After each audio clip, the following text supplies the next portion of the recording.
Where are you going? Going so fast tonight. Have you ever stopped beside the road to smell the rose of life? Take a breath now. Don't hold it in too long, 'cause you might end up missing out on life's short little song. She's saying, ooh, you've got one life to live. She's singing, ooh, you've got one life to live, don't let it go. Ooh, you've got one life to live. She's singing, ooh, you've got one life to live, don't let it go.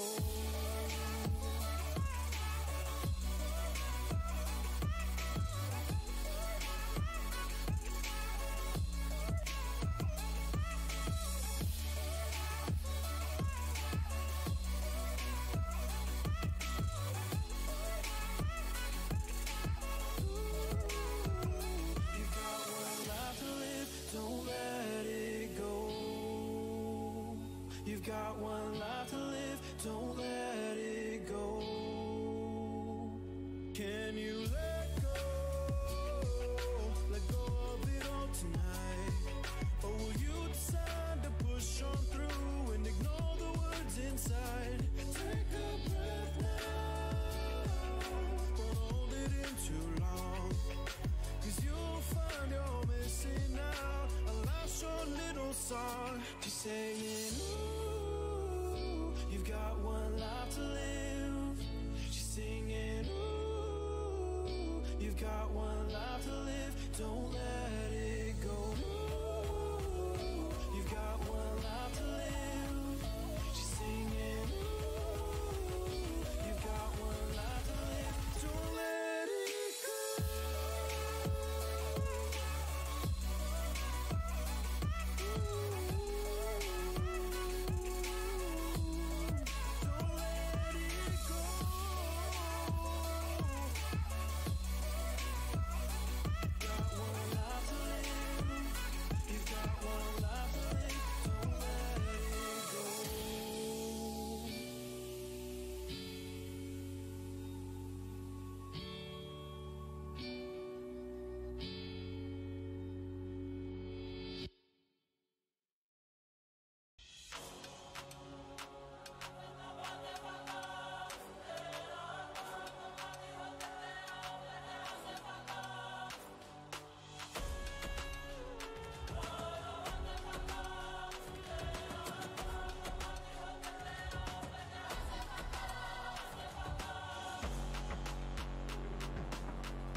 God that the brothers on the rise now.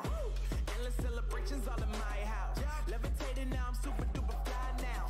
London boy, but DC where I reside now. Put the time in while you always yelling time out. And for quit it, cause I know I'm coming with it. You were sitting, you were wishing I was handling my business. Now I got the ball like Harry Potter playing Quidditch. And my business is humongous, you would think that happens in there. Damn man, I'm all that, yeah, I'm all that. Working for that whip, yeah, that what you call that. I'ma blow up in the summer, have him yelling fall back. And I've always been ahead like an effing ball cap. Man, I came in the game like, whoa. Got a couple chains on me cause I like gold. They told me I'm the best and I told them I know. Cause when I'm in your town, every ticket I sold. Yeah, they saying I'm the man. Facts, bro. Lot of haters, tell me where they at though. I'm the new pop, all I do is rap though. Want me on your song, throw a couple stacks, yo. Woo! Everybody wanna do the same thing.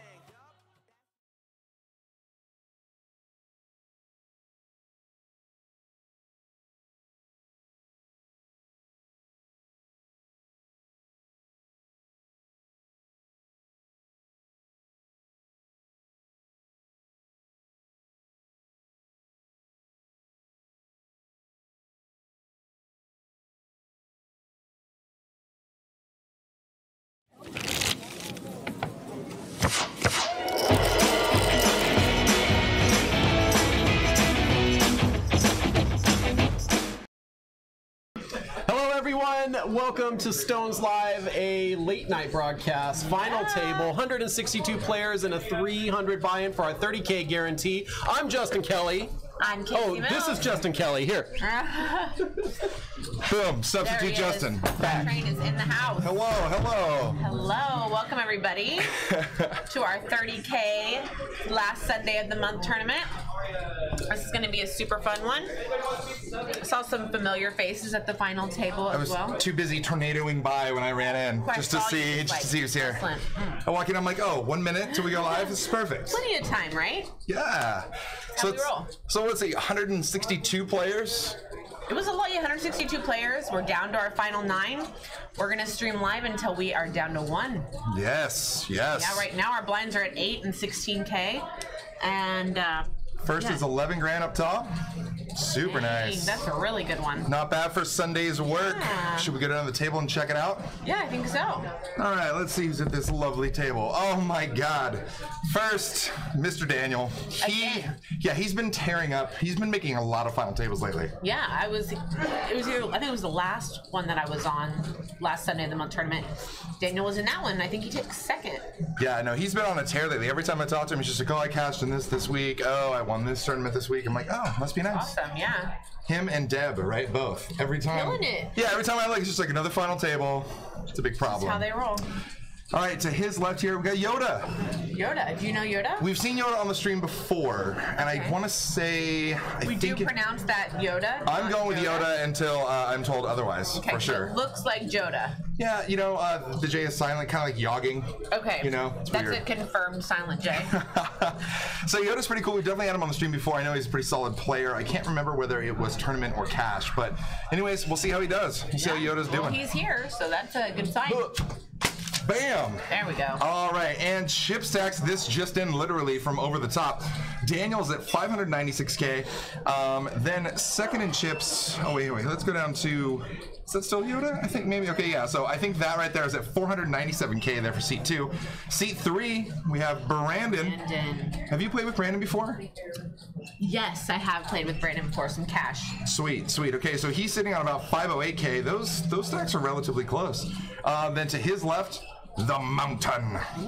Now, the Mountain, actually, I had a great talk with him. I've played a lot of poker with him. He is actually an air traffic controller and has plenty of stories. Well, those that he can actually share. Like close call stories? Oh, well, no. Yeah, like this whole plane almost crashed. No. But just, I mean, you can imagine just because you're in charge of the air. So you can, there's all sorts of fun stuff up there. Some stuff you can talk about, most stuff you can't. Good table talk conversation. Yeah, for sure. And then next to him, Cyril's. This is Charles, or this isn't Charles, I'm just kidding. But it is Cyril's. And he, yeah, the man, a dealer, a solid poker player, solid grinder. We love him. Yeah. What can I say? And he's sitting on 191K, so he's definitely on the shorter end. There's a couple short stacks and then a lot of huge stacks. There's Wow. A lot of chips on this final table. Yeah. It's a big one. Seat 6 is Ivan. Not too familiar with Ivan. He's currently sitting on about 170K in chips. Definitely gets the award for nicest dressed at the table. Yes. We're going to go with it. He's classy. You know, I like it when a man wears a jacket or dressed up, or anyone for that matter. Exactly. Shower, deodorant, your favorite thing? Oh my God. On behalf of all poker players in the world, thank you for showering. Hey, please. You know who you are. Okay, number 7, Big Mac. And he's sitting on about 171K right now. And he's just chilling. Nice. All right, then to his left we have Robbie. Now, Robbie, I'm not entirely familiar with. I want to say that I've seen him in a couple tournaments here. A lot of this Sunday tournament attracts not only the local regular grinders, but a lot of anybody. It's worth the travel. You know what I mean? Anybody's like an hour away. It's like, oh yeah, let's do this. Hey, you know, 11K for a one-day tournament, pretty good. Yeah, and he's sitting at 500 and 1,000. So we really have it's a perfect even split. We have 1, 2, 3, 4. We have 5 big stacks all at about 500K, and everybody else at like beneath 200K. Yeah. Yeah. So and last year, Dr. Art at 130K. Oh, and I have played with Dr. Art before, I think several times. He plays in a lot of these tournaments. Nice. Yeah. It's very cool. You can see that we let Justin off the hook back in time to go orchestrate this whole table starting here. And welcome back, Justin. He's been gone for a little while, enjoying seeing the world and traveling the world. We've definitely missed him. Good to have him back. Every now and then we let him out, you know. Let him out the cage every now and again. It was funny. You could tell he missed us too, because he posts the little Kermit meme, and he's like, sometimes on the sad glass with rain on it. Sometimes I wonder if the casino misses me too, you know. That's so cute. Yes, and he was like in the chat on several of our streams, so he was definitely missing us. Which must have been like early morning or over there, or whatever the heck it was. Yeah, he said it was 10 a.m. Oh, wow. We were streaming. Solid. Yeah. Solid. Pokebro Eric chimed in and says, Seat 7, Big Mac finished yesterday here in first place. So Big Mac on a tear as well. Big Mac is, Seat 7. Gotcha, yeah. He's one of our shorter stacks right now. Like again, right now we've got a lot of large stacks and then some shorter stacks too. So this is really can be anyone's game. You know, it's just going to take one double up for these short stacks to be really healthy. And then no one is just like an overwhelming huge chip lead, right? There's just like a lot of people hovering around that 4 to 6K mark. I mean, all of our short stacks pretty much are in the 9 to 15 big blind kind of range. So it'll be, I mean, they have to make some moves, but they have some time to maneuver around. So we'll see how it goes. Blinds are currently at 8 and 16,000 with a 2K ante. Right, and we have cards. The Mountain's got Ace Queen under the gun +1, and he raises to 36K. Got a call from Big Mac with the King Jack. He's in the hijack, so he's going to be playing this pot in position against the Mountain. Let's see how this works. Ooh, fun for both of them here. Top pair for Big Mac, couple of overs and a gut shot for the Mountain. If a king comes, it could be a lot of fireworks here. Oh my goodness, yes. It's going to just be a crap show. Mountain applying pressure. Yeah, he's going to c-bet and continue with this flop. And of course, Big Mac's not going anywhere. He goes ahead with his stack size, moves it all in, gives him some fold equity, as well as, you know, just betting for value there. Top pair with a great kicker and now flush possibility. And if you're looking at the Mountain, it's a little less than a quarter of your stack at this point with how far you're into this pot. I mean, you know you're beat. I don't think Big Mac's ever pushing with less than Ace Queen high here. Right. So you know you need to hit it. You're just wondering if your 2 overs are live cards as well. And in this case, they are. Yeah. So yeah, so he's got those 2 overs and he also has the king. So let's see, does he make it's only 88K more for him to call. Life Insurance Larry calling it a late night because we're going to hang out and watch some poker. I like your style. I like your style. Fun tonight. I was so looking forward to this whenever I looked who my commentator next to me was going to be, and I heard it was Mr. Justin Kelly. I was super excited. You heard it was Justin Caritis for the first 10 seconds. Yeah! Yes. I was like, get out of here, Justin. Give me the other Justin. You're cut off. That's not the Justin I signed up for. Guys, we are broadcasting here with you live on YouTube and Twitch. If you haven't done so yet, click the heart, the follow, the subscribe button, whatever the heck it is. Just make sure you know when we are here. We are live with you Mondays, Wednesdays, and Fridays, and then occasionally cool times like right now for final tables of big action. which also means that, like I said, half of April, we have a lot of events going on, all sorts of celebrity studs in the house. Gosh, I'm getting so excited Yeah, about this. so we're going to broadcast like half the month, like more than half the month, we are live on the air with you guys. You don't want to miss it. And I'm going to be living here at that point. Like, I don't want to leave. I don't want to miss 1 second of all these vloggers running around our room, like, playing and having fun and just... Basically, we're going to rent an RV and just Airbnb it in the parking lot. So, like, look online, you can find it. I'll go halvesies with you for sure. That's awesome. Well, how far are you from the casino? About a 38-second walk, like 200 feet, maybe 300 feet. Yes.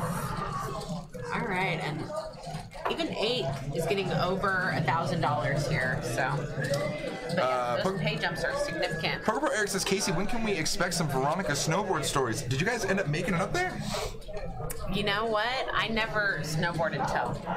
Ah, I like it. I like it. I like it. She doesn't board and tell, guys. I don't Come on. board and tell. Come on, that's cool. This is a poker show.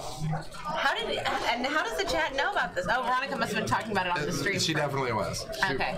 I think I made a joke at one point that she'd be the giant snowball rolling down the mountain that would get bigger and bigger and bigger as it went towards the bottom.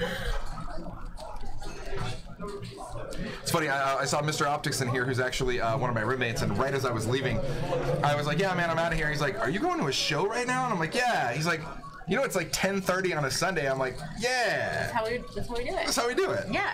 And you know, Ace Queen for the mountain yet again, getting some premiums here. Let's see if it works out a little bit better for him this time. He's going to be up against Yoda, who already has a pair with the duckies. Looks like he's doing a little set mining. Yoda looking to spike a deuce here. There we go. And at that point, Brandon was just trying to figure out if he actually had odds to call this. And he's going to let it go.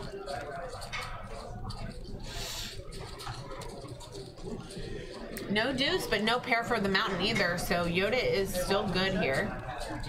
Yoda's thinking like ace queen, don't do me wrong twice in a row. He had to lay it down last time previously to Jack King. It goes check check. Now the 8 is really just, you know, a blank card. So I think first aggression here is likely going to win. Super key. I think that I actually like the mountains check back on the turn here, or I'm sorry, on the flop, because obviously we saw him c-bet the last time, and then he got raised and was forced to fold, and I think that he wanted to make sure that Yoda wasn't setting him up for almost the exact same scenario, trying to check raise him on the flop, and then he's Pot like, okay, control. yeah, exactly. Just controlling the pot. But Yoda, because of that 8, it really is a good card for Yoda to continue with this pair, because when it does go check on the flop, the mountain didn't continue. Oh god, it's the worst. Oh my goodness, ugly. So I know that most of you guys here know what happened, but basically with 8s and jacks on the board, Yoda's pair no longer plays. He literally plays the board here. He has 3 high. It's so disgusting. So that was pretty much the worst river he could have seen there. Good for the mountain though. Yeah, he didn't win with ace queen last time, but the second time via a counterfeit is able to take down a little pot. Now, let's see, we'll get the chip command here in the chat for you, but I believe the lavender chips are 5K chips, the black chips are 1K chips, and the ever so lovely tiles, because they just sound and look fantastic, are 25K tiles. Other Justin was just showing me some new tiles we have that just came in. Ooh. 100K tiles, placards. Yeah, guys, what can I say? Our tournaments are getting so big and so fat, and the prize pools and the chips and play are so huge that it's the best worst thing when we literally run out of chips and have to keep ordering more and more and more. We need 100K placards. Yeah. Mama likes. Well, like with the Stones Classic coming up, like we're talking about, it's a 250K overall guaranteed. Just the main being 150K. The chips in play on that main, I guarantee we're going to burn through every 25K plaque and then start just spewing 100K plaques. It's going to be awesome. Love it. Dr. Art here, waking up some queens from the hijack. Nice.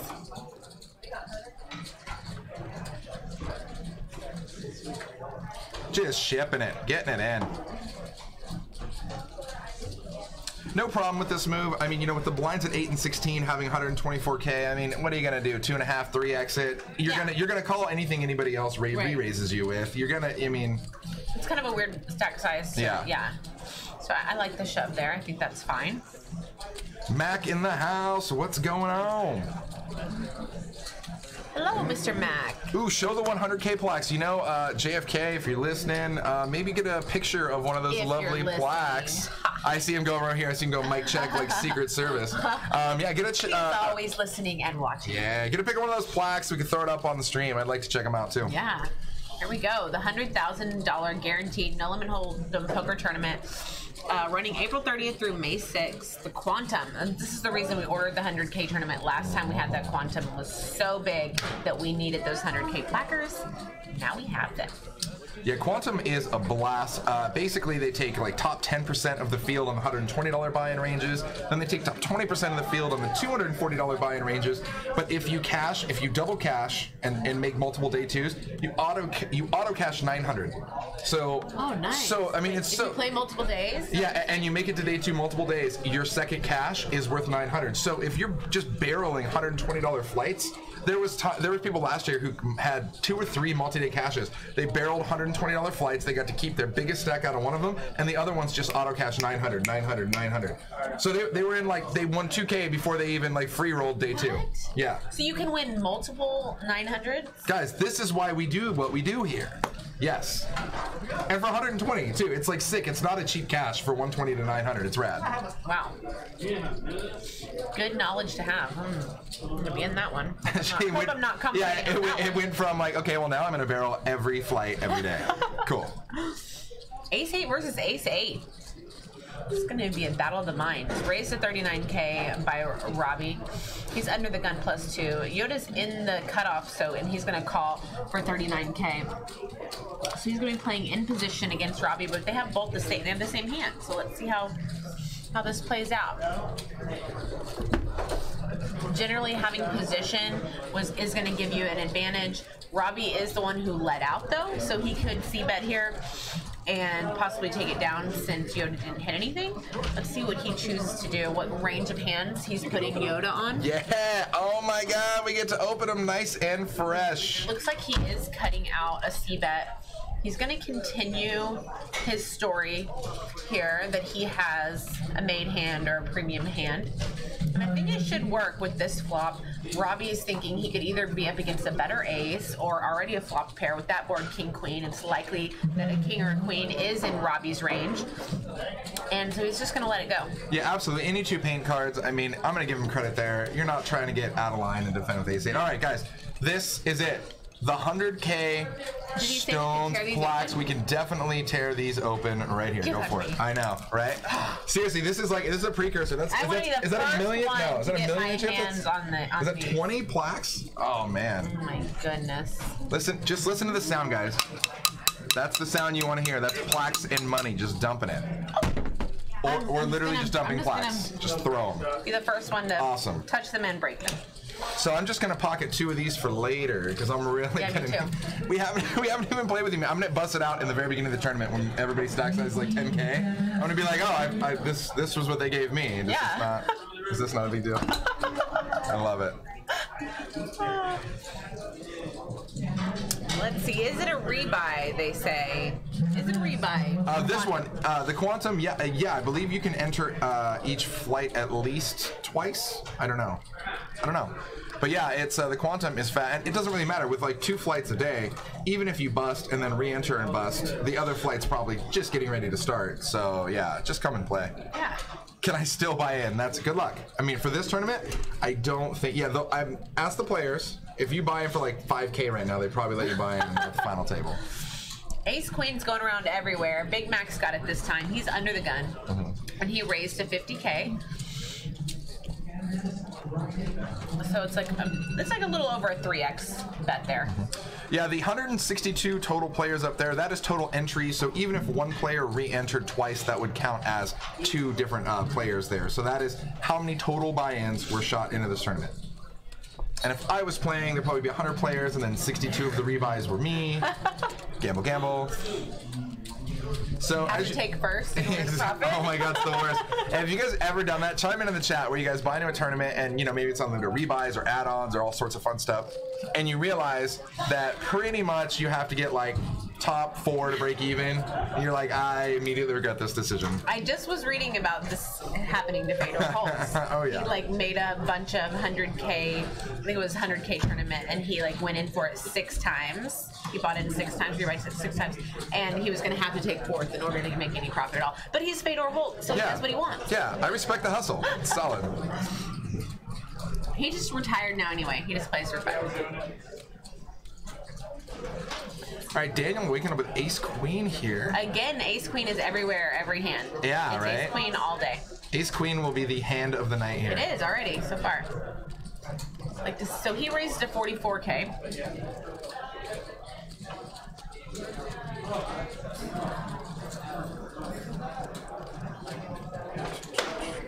It's like right around a 3x bet as well. When we talk about like 3x or 4x, we're just talking about the blind size. So right now our blinds are 8K and 16K. There's one of our players, 8K and 16K. So we initially think of raising in terms of how many big blinds they've raised. Most people in these tournaments are choosing like a 3 to 4 times the big blinds. So that's when we say 3x or 4x. Yeah. Now, actually, that was a pretty big decision right there for Cyril's, who had to lay that down. He had King, Queen. Talk about awkward stack sizing. I think he had like 144K in front of him. Daniel raised 44K. He knows that, I mean, it's a ship or fold scenario there. He chose to let it go, and it's great because he was definitely super dominated there. Nice. So, Daniel with the chip lead right now. We're also looking at a picture here of our Stone Spring Classic. This is what we're all excited about. We've talking about why we're going to be living here coming April 13th through April 22nd. We've got all these killer pros who are also vloggers. If you follow poker very much, you've probably seen a lot of their YouTube videos that they post. I know I'm a big fan of Andrew Neme's. But we've also got a lot of other stars that are coming in as well that are really big names in poker, and also just like great fun people, good personalities to be around. It's just going to be an exciting time to be here at Stone. Oh, absolutely. It's going to be, like the overall energy of the room is just going to be awesome. Not to mention really big poker tournaments with a lot of money on the line, and you could win it on any given day. Absolutely. I see Joel Brown popping over in the YouTube. What's going on? What's going on? What's up, Mr. Brown? All right, Ivan here on the short stack from the button's gonna find a ship here. I absolutely love this ship. I mean, a lot of short stacks should ship from the button there with just about anything, so the fact that you actually had like a fun suited playable hand, way more than enough. You're super good there. Oh my god, we're having way too much fun in the room tonight. I could not tell that it was late night Sunday here. It's popping off. People like to have fun. It's a very friendly room. We get excitable very easily around here. There's been like 7 standing announcements in the last few minutes.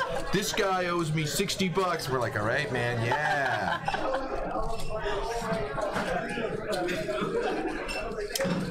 All right, you know what? I'm gonna grab some fresh Stones water. We'll grab you a couple because something tells me these guys aren't gonna chop anytime soon. All right. You need anything else? You good? No, I'm good. All right. I'm good. I know you're just dreaming of those Brussels sprouts, though. I've got a salad actually out there. You want me to bring it in for you? Go ahead. All right. I'll sneak a bite here and there. Daniel's got Ace King. You always love it when you wake up with Ace King. He is under the gun, so he's in early position. Last time we saw him raise, he raised 44K. So let's see if he chooses the same sizing. A lot of times, people can get sizing tells if you're changing your sizing based on your hand strength. And I'd like to see him using the same sizing, which he does. Daniel's an excellent player. I'm not surprised. That's what I would expect to see from him. Like we said, he's been making a ton of these final tables and doing extremely well, playing extremely well. And I'm just enjoying watching what he's doing. He's doing something right to be at all these tables, cashing a lot, making a lot of money for himself. So far it's getting through. We're back to the small blind who folds. They don't have anything. And Dr. Art doesn't have anything either, so Daniel's just going to take this down pre-flop.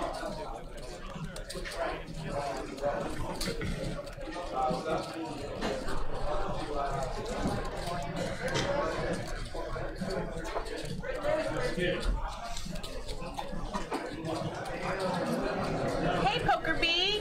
We were just talking about you, girl. We're just talking about how awesome you've been doing and all your tournaments. That's Deb, also playing with some big stars.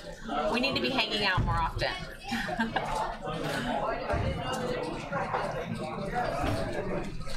And don't forget, guys, to hit subscribe so that you guys don't ever miss out on the action. I got notified that we were about to be going live, and you know, if you're ever going to forget but you really want to tune in and watch these games, you will get notified as long as you are one of our subscribers. So make sure you do that. Let's see. Ninth, looks like ninth is going to get 815. So our first person out is going to get 815, and then we know for first place you're going to get over 11K. So these paid jumps are very significant, and people are really thinking about that when they're choosing their hand selection. Right now we have a pot developing. Ivan has gone all in with ace 10 and the hijack for 169K. Now Robbie has a really large stack. I think he's one of our largest stacks of the table, and he has pocket sevens. He decides to fold it because that all in just seems so strong, even though ace 10 is really not a super crazy strong hand. You know, you could definitely be up against a better ace or a pocket pair. He would have been. Oh, it looks like actually Robbie did make the call. It looked like he folded, but he actually did make the call with his pocket sevens. He's on the button, so he's going to be in position, but it's all in, so it doesn't really matter. Nothing happening for Ivan here. His tournament life is on the line. If he loses, he's going to get a little over $800 for his 9th place finish. Let's see if he can spike a 10 or an ace on the river. Here we go. Boom. Doesn't happen for him. Robbie's sevens hold up this time, and we have lost our first player. It's nice watching you, Ivan. Go pick up that money. Nice job. And now we have a couple of players that are sitting around that 10 big blind mark. That's Cyril's and Dr. Art. And then we've got quite a few people that have pretty large chip stacks. So we just lost a player here. We just lost Ivan, Justin. Oh no! So yes, so we are down to 8. And Ivan's gone. He had ace 10 and he shoved. And got called by? Pocket sevens. Oh, and it held? It held. Oh, Pocket sevens held. So I did get confirmation just now while I was out of the booth. It is Yoda. We're going with Yoda. Yoda. Boom. I love it. And yeah, and I was like, we've seen you on the stream before, right? And he's like, oh, absolutely. He's like, I just haven't been back in town. It's been a while since I played. I'm like, well, obviously you still remember what you're doing if you're final tabling it, for sure. Yes. And let's hope the force is with him tonight. I see what you did there with the Yoda. All right, it took me a second. I'm like, hold on. Guys, I'm just waking up, I swear. Give me time. All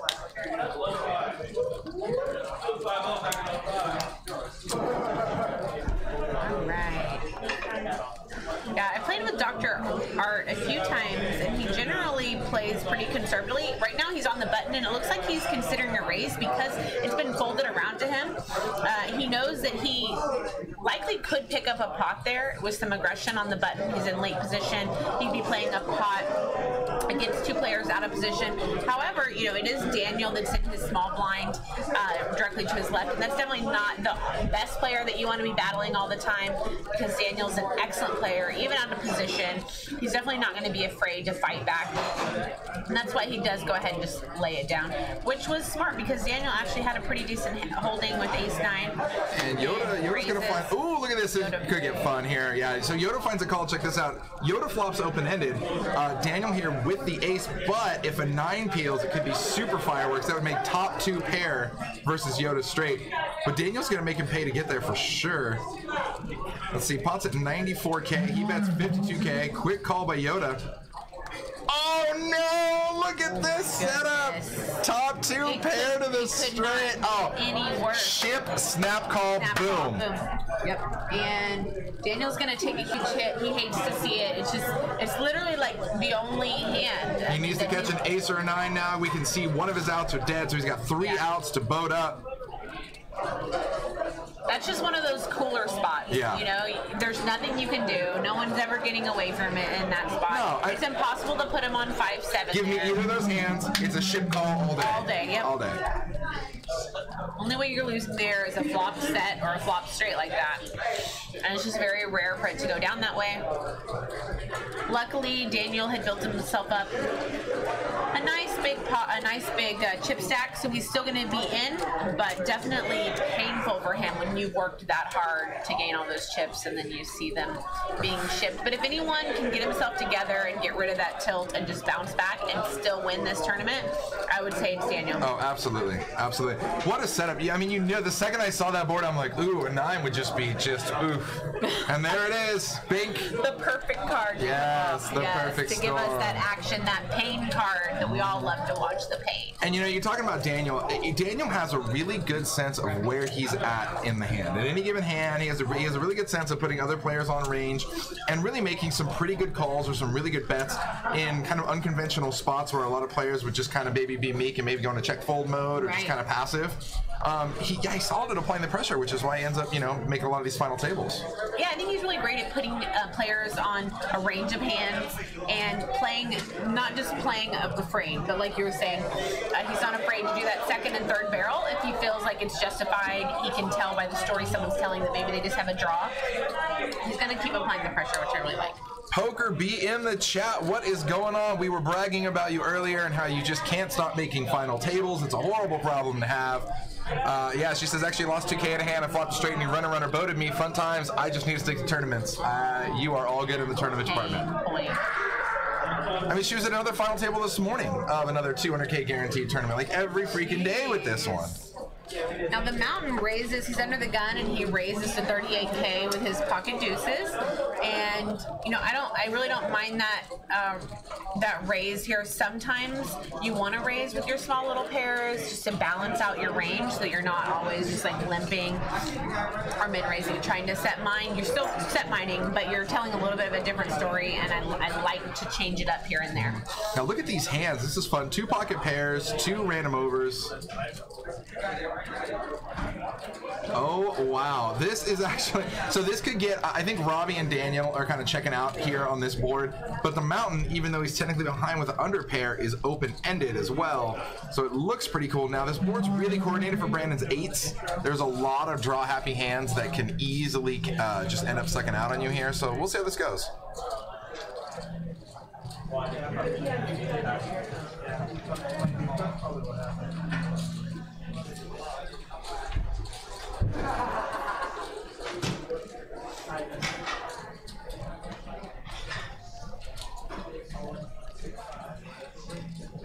So Brandon fires 65K, and yeah, once deuces are out of there, nobody else is coming along. Nobody else wants any piece of that. Did you see that? I think he just looked at the camera and went like this. Yes! Yes! I'm victorious. You're super blessed. Thank you. Highly blessed. So this is my goal when I'm at this tournament, is just to have you measure my chip stack in percentages rather than amount of big blinds. To stay on the half side. Guys, she's super allergic to me. I'm the worst. It is. It's him. I'm the worst. For sure. I missed even what happened because I'm too busy. Deep breaths. Sneezing. Deep breaths. You're good. Did the deuces the 8? What one? So 8's bet it and everybody folded. Okay. Yeah. Yeah, actually give me. Thank you. Yeah. Oh yeah.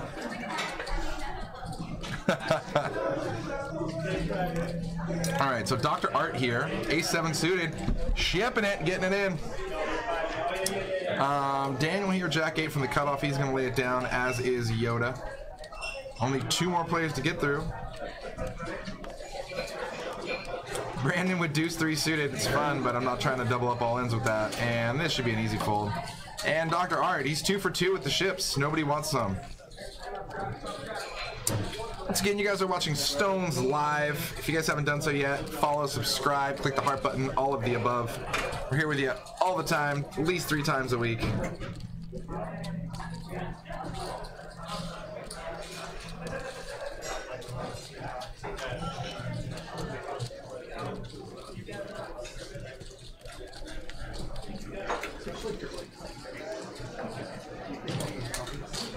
So at this point, everybody is guaranteed at least $1,000 cash.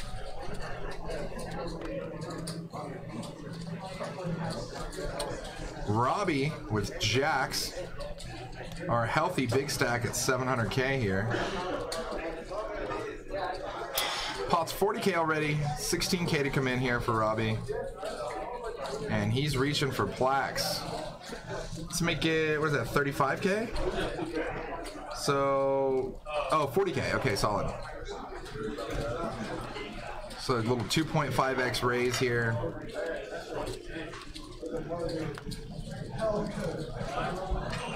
And over to Searles. Oh, nothing. God, he's on the short stack. He really wanted to find a hand to ship it there with and just couldn't.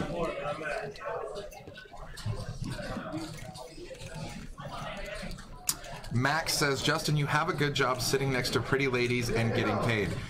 Thank you. How do you know I get paid? The pretty ladies part is spot on, for sure.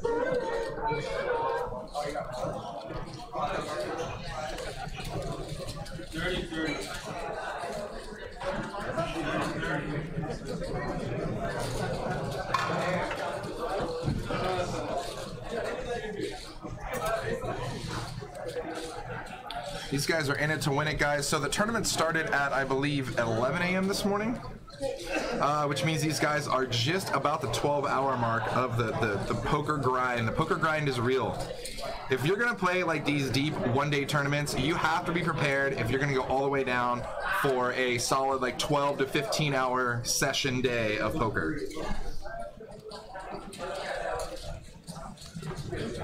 So Daniel here raises to 44K with Queen 8 suited.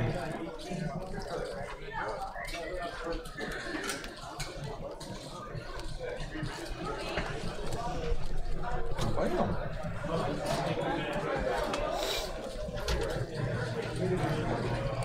All right. Yeah, like what he was talking about as well, playing for so many hours in one day. This is why you see a lot of top pros like really making time to take care of themselves and really treating it like a sport, because when you are on those long sessions, you know, for people who don't play all the time, you may think, oh, you're just sitting at a table. It's not that hard. But there is so much that actually goes into it when you're playing at a high level. So much focus and concentration and stamina. And so it's really important. A lot of people will find that you find them meditating or doing yoga, you know, making sure they're eating super healthy, bringing healthy foods, eating. Here at Stones, we have a ton of healthy foods you can eat as well. I see people getting up and stretching, doing a lot of different things just to keep their body and their mind mentally focused. Yeah, keep the blood flowing, man. It's so, the whole stigma of like the fat guy with a cigar just like eating T-bone steaks all day, like playing poker, that stigma is like, it's so done. You need, like now it's like I'm trying to be physically fit. I'm trying to like, I just have to stay mentally and physically healthy to play my A game, right? Exactly. Play so much better when you're focused. My son always tells me that before I go out to play, and he did this all on his own. He says, Mommy, if you want to win, you got to focus straight. Focus straight so my magic can work. Your son sounds like a wise old man, and I know he's super young. Like, what the heck? He is like the wisest little guy anyway. I love it. Ace Queen again for Daniel. That's like the third time we've seen him with Ace Queen. He just starts busting out like Confucius say quotes to you. You're like, whoa, where did this guy come from?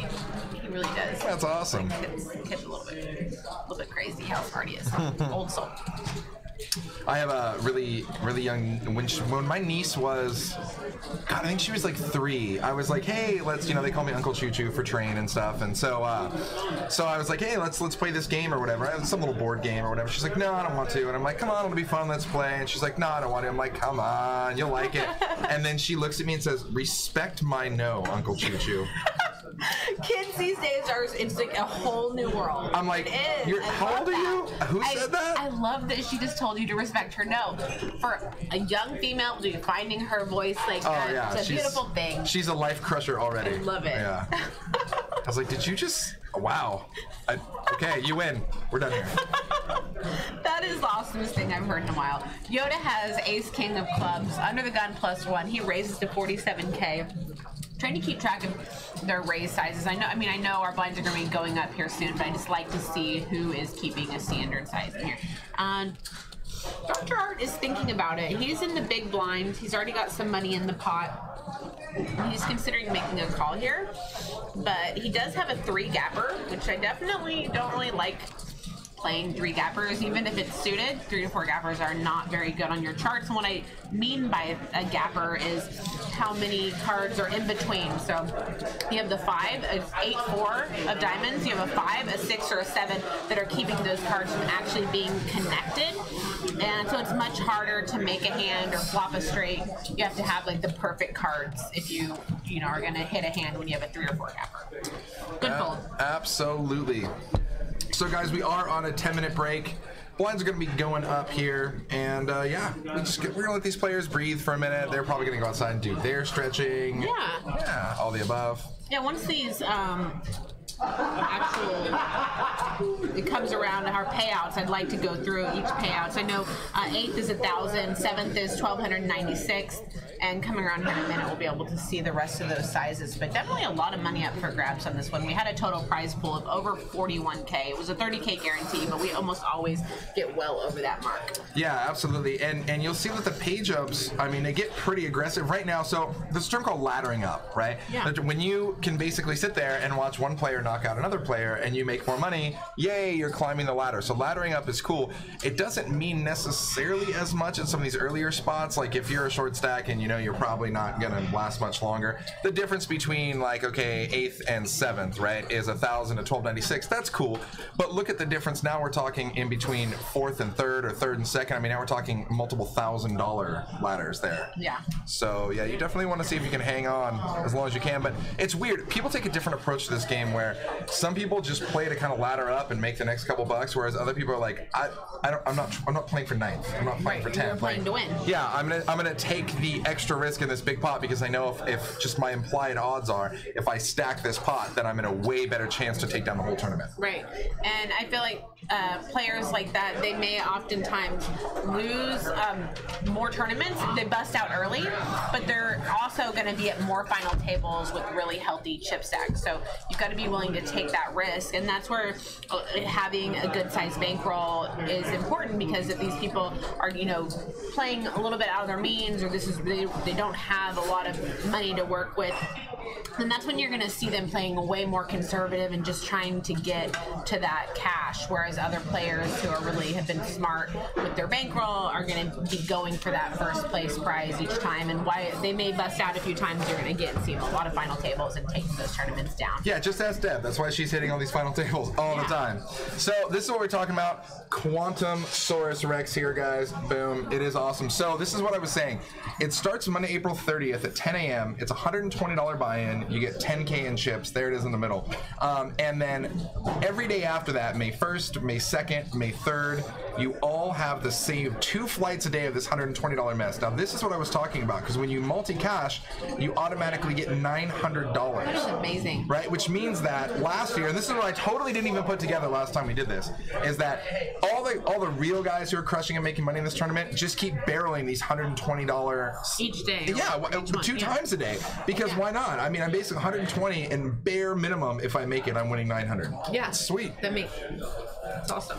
Now, so and then the last, there is 2 additional flights that are 240, and instead of taking the top 10%, everything is doubled, so they take the top 20% and you start with 20K in chips. So those are the ones I barreled last time. I think I barreled a 120 and missed it, and then I barreled a 240 and made it in. Nice. So yeah, it's super solid. And then you just take your largest chip stack if you make it multiple times.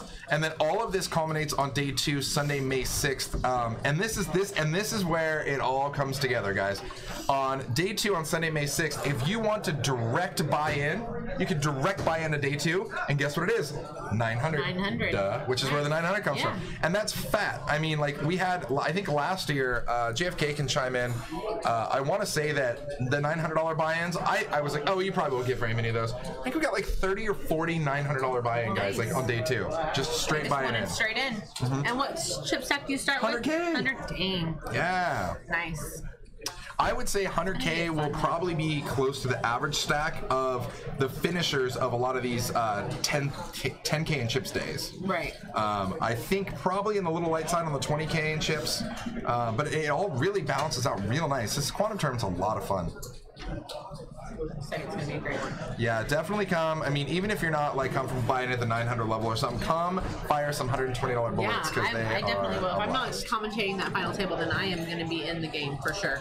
Boom. And then talk to me about this. Yes. Our Spring Classic, the Stone Spring Classic, this is what I'm really looking forward to. This is what we've been talking about every stream all night, because not only is it a $250,000 guarantee for the main event, it's 10 great days of poker, April 13th through the 22nd. And this is where we have all the vloggers coming in. We've got Lex Valdehouse, Jason Somerville, Andrew Nemi, Kevin Martin. Many of you guys know these names. If you don't already, just go check them out. They're all over everywhere, YouTube, vlog. I mean, you can just find them. Big Brother. There's just so many great things, and it's just going to be a lot of fun. The main event is going to be on Thursday, April 19th is the main event for 1A, but we're also going to have on the 20th 1B, and on Saturday, April 21st is going to be 1C. That's all going to be culminating on Sunday the 22nd. It's going to be our final day. 60-minute levels on that final day, and $150,000 guarantee. So a lot of money up for grabs for that one. The main event is going to be 40-minute levels, $20,000 starting chips, so lots of room to work. Definitely gives those quality players the best chance to do well. And unlimited reentry for the first 7 levels. Solid. JFK Stones did chime in, by the way, going back one about the Quantum. 903 day 1 entries, but even more impressive, those $900 day 2 entries, 52 buy-ins on day 2. Super solid. Now, I know you talked about the main event in this, and it is a slew of a lot of really fun other tournaments. One of a huge crowd favorite from last time was the Assassin's Bounty.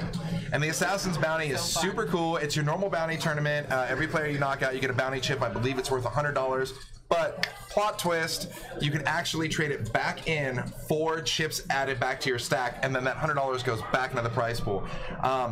Earlier in the tournament, nobody cares. I'm not trading a $100 bounty for like 5K in chips. No, it doesn't matter, right? But final table, it made for a great dynamic. I mean, you had short stacks that had so many bounties they could literally double the amount of chips in play and run over the world. So it's a ton of fun. It just adds this extra dynamic element of just ridiculousness, and that's what we love in poker. Yeah, it amazes me the way the structures that we put together and these fun tournaments that we have. I don't see that in any other room like this.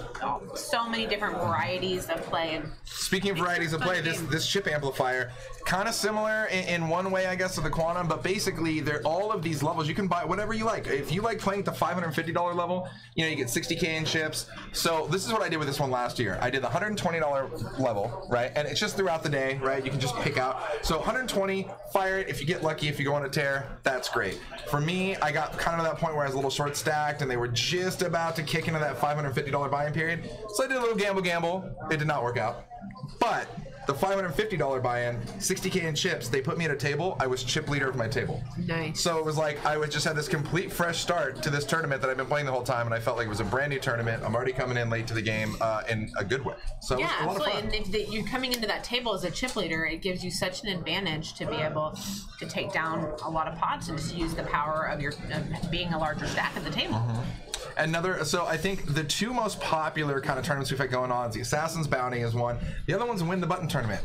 Just like it sounds, guys. You win the pot, you win the button. Absolute blast. Last time we had a Win the Button tournament combined with bounties, and it's funny because 2 players at my table had no idea. They knew it was a bounty tournament. They had no idea it was a Win the Button tournament. So the second somebody wins the pot and like the dealer just flings the button to the other side, and the guy's like, wait. And they were from out of town, so they're like, you Sacramento poker players are weird. That's not how poker works. It's good We times. like to get a little crazy. Win the Button is so much fun, and it adds such an extra dynamic. For people who play a lot of poker, adding all these extra variables can just be so interesting and a great way to challenge yourself. Yeah, absolutely. It's real fun. And I mean, and you get these players who are already aggressive, and now you're giving them the button and position. They're only going to be more aggressive. It's not like they're gonna slow down. They have 1 speed and it's go. It's crazy. Yeah. And it makes for a lot of fighting from the big blind and the button because you're so incentivized to really battle, the big blind to really battle for that pot, regardless of really your hand strength, just to keep that person from getting the button again. Yeah, I know. And having to continue to pay that big blind over and over again. I feel like if I normally am less apt to believe you on the button, now I'm way less apt to believe you on the button because I know you're going for it every time. I made a joke when I played this tournament. The guy directly to my left, I said, "Hey, buddy, you can win all the pots that you want. Because if I don't ever have to pay a blind and I can just sit here and you can just keep killing everybody, I'm totally okay with that." Get all the money, yeah. I'm totally okay with that. That's awesome. Uncle Choo Choo is in the house. Yes. Did you see that? Yes. Nice. I approve. Looks like they're sitting back down. They had a little break. Hopefully they're all refreshed. Dr. Art went out, did some surgery, you know.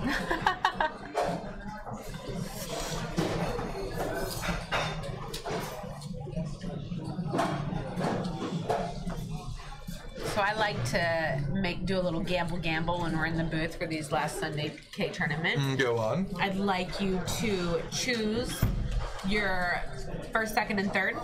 Okay. And have a little bet. All right. What are we playing for? I mean, the natural thing we go towards is drinks. You want to play for some drinks? We'll play with some drinks. Yeah. All right. All right. So first, second, and third. In that order, though, right? First, second, third. Assuming they're gonna play it all the way out. Yeah. All right. All right. I'm gonna go with.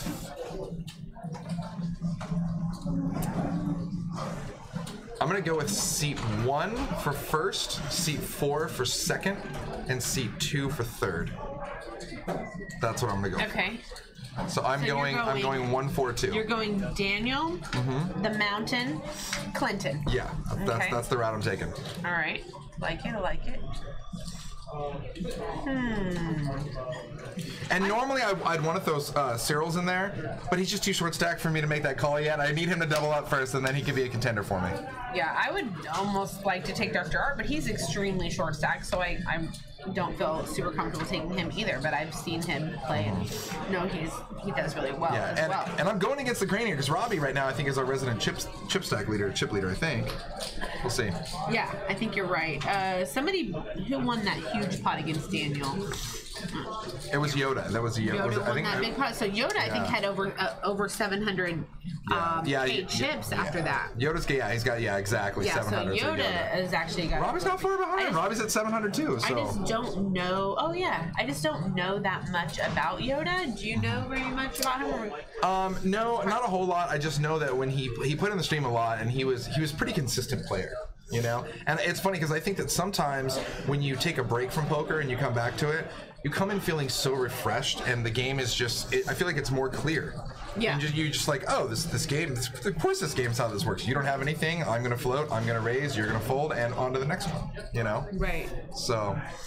You know, I'm just like a numbers person, so I'm just gonna take Robbie for first. I'm gonna take. Where is Yoda? Wait, where's Yoda? He's named something different on here. Clinton. Yeah. Okay, Yoda, and then the Mountain as my. So we have two of the same picks. But for 2 and 3? No. So, but they're flip flopped, right? I think so. Yeah. Or. Okay, because you chose Clinton in the Mountain, but you chose in reverse, right? Exactly. Okay. All right. Let's see. I mean, we're basically horse betting on trifectas right now. Like that's what we're doing. Yeah, but as long as like one of us, whoever gets closest, even if only one person out of our picks makes it, like we'll still have a winner. All right. So we do have an all-in finally by Cyril's here against Big Mac's Queens. Definitely looking for lots of clubs or an ace. That's not a bad start. 2 clubs. Shake it. Oh, over. Look at that. God, that is over. Big Mac cannot believe it. Well, I guess Big Mac could hit it. If a board pair or queen comes, it's, oh my God, don't do it. It actually opens outs if a queen comes. Or another 10. That'd be the worst. That'd be so sick from that flop. Runner, boat. Nope. Woo. All right. Woo. The board pair on the turn, because I mean, he's a dealer. He's seen all of this all the time. Yeah. And so the second the board hits the turn, he's just like, no, not today. Not today. This amount of money on the line. Nope. Don't do it to me. Duck Papa, yeah, definitely look up the quantum. Like we said, I know it can sound a little confusing, but basically, the more times you advance to day 2, you're going to get paid every time, and only your biggest stack. Let's say I make the end of day 1 with 100K in chips, and then I make the end of day 1 with 150K in chips. Well, the 100K in chips, it just goes away, and they give me $900 cash, and then the 150K in chips is what I move forward with to day 2. Who are your picks write your name next to them so I remember. Yeah, because I'm gonna get my drink when I win. It's true. It's going down.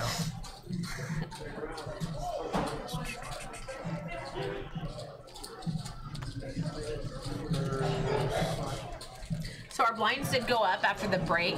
So we're now sitting at 10K, 20K blinds. These blinds are going to just keep increasing. That's what gets us to where we need to be, where we can actually get rid of some of these players.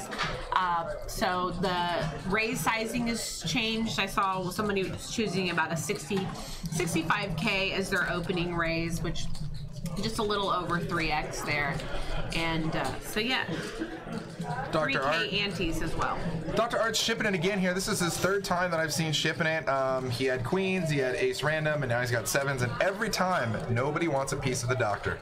Yeah, the Dr. Art is a little scary. Nobody wants to go to the Very doctors. serious, Nobody wants to go to the doctors, okay? He Like, plays very well, and he's generally very conservative, so he usually has it. You know, he's not afraid to make a move in the spot, in the right spot at the right time. But he is pretty conservative, and he plays well and slowly gains those chips. He plays position. Like it. Did I choose Dr. Art? No, he was too short stacked. I wanted to, though. So you never know, though. They say they're too short stacked, but it's very likely that one of these short stacks can end up first or second. It happens like a lot. All it takes is a double up, or like a double Absolutely. up. I mean, oh my God! So like when I'm real short stacked, you get the triple up and then the double up, and you're like, oh yeah, you guys are all in trouble now. How many times have you seen the person who comes in as the big stack go out first? Oh yeah, just start Happens hemorrhaging all cash. the time. Yeah, or. I mean, not that I have any feelings one way or the other on shopping, but let's just face it, when there's always one person who votes to like not pay the bubble, they're always the next person to bust out and bubble it. So like, we'll see how this goes. My We'll see God, how this that's goes. so funny. Donkey Puncher in the house. Definitely some super good dudes and crushers. I love it. You know, what can I say? When we're walking around the table and we're talking about players, super good dude, crusher, we got super good dudes here, man. She's allergic to super good dudes, which is why she keeps sneezing. Yeah. It's going down. Totally. All right, so Dr. Art finding a ship again. This time he might get looked up. He sure does. All right, so Dr. Art's tournament life on the line here. He's Looking. an ace. Yeah, Not working for him, but he can hit backdoor spades. He needs runner spades or an ace. Queen of Spades would be a fun card or something Ooh, like that that. would be kinda cool. Oh, No. really looking for that ace. Drawing very thin, as we say. Needs that ace. Stay alive, and he is out. Well, it's a good thing you didn't pick him for your pick then. There we you go. So Dr. Art is going to finish now in, what is that, 8th place, I believe, for, I think it's about $1,200. We'll have it scrolling across here in a minute. Yeah, so no, we have so Daniel, Cyril's, and Big Mac all below 15 big blinds. They're really going to be looking to shove or fold any two cards. Meanwhile, the mountain's chilling, just sipping a glass of wine, taking the nice slow and steady route here. Yeah. He knows it's a marathon, not a sprint. There we go. So that's right. So 8th, Dr. Art does leave with just about $1,000. Nice. Not a bad day of work for It's going to be Sunday. $12.96 for 7th and $17.15 for 6th, $2,300 per 5th, and then just going to keep going up from there. I'm going to talk a little bit about ICM. A lot of these players who play in a lot of these tournaments do study their ICM charts, which basically just allows you to know, put a value to your chips, so you really can know what type of hands you should be playing where, because those chips really in these later tournaments have a monetary value based on the amount of cash that you can cash out for. And so it allows you to know whether you should just be playing more conservative and try to ladder up. And good thing to check out and study if you want to be grinding a lot of these tournaments. Yeah, absolutely. And a lot of these players too, I've seen a lot of players really never want to do even chops. They wait till they get a decent amount of chips, and then they say, we'll do a chop, but we'll do an ICM chop. I mean, Right. I want to get paid for every chip I have in front of me. I'm not down to just make, that guy's got a third of my stack. Why do I want to give him the same money? Absolutely. You know what I mean? You fight for everything, in poker and life in general. So yeah, take your advantage, take your edge.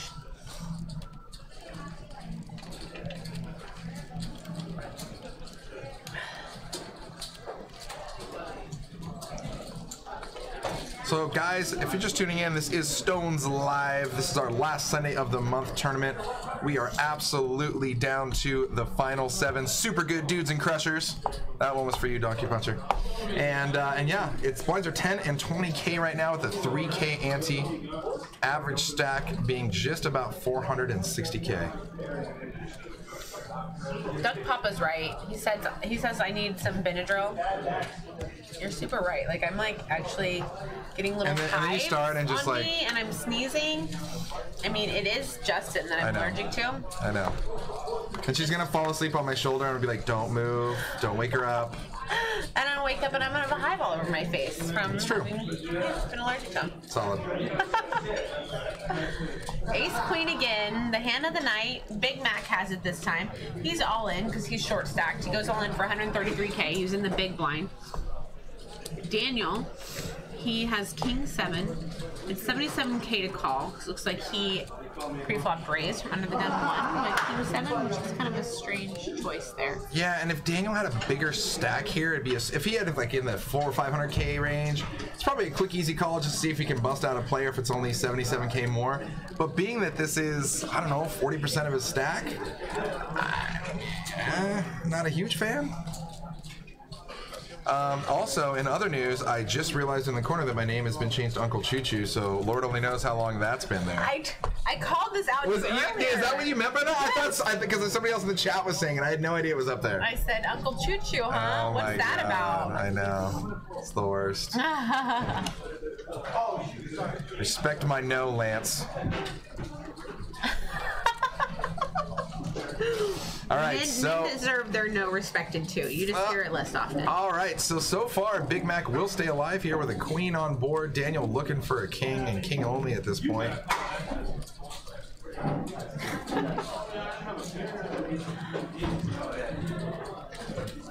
He does not find it. So he's going to be severely short here. I literally am having high breakouts now. Solid. What did you do to me? It's definitely me, for sure. For sure.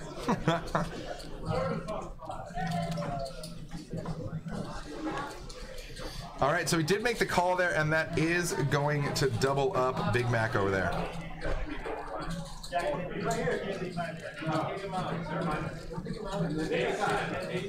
Don't forget, guys, if you haven't already, hit the subscribe button. Get notified whenever we go live. You'll never have to miss out on any of this great action. It's so great to watch these streams. You can learn so much, both the tournaments and cash, if you can't make it down to play. But please do come down. We have a beautiful room here at Stones.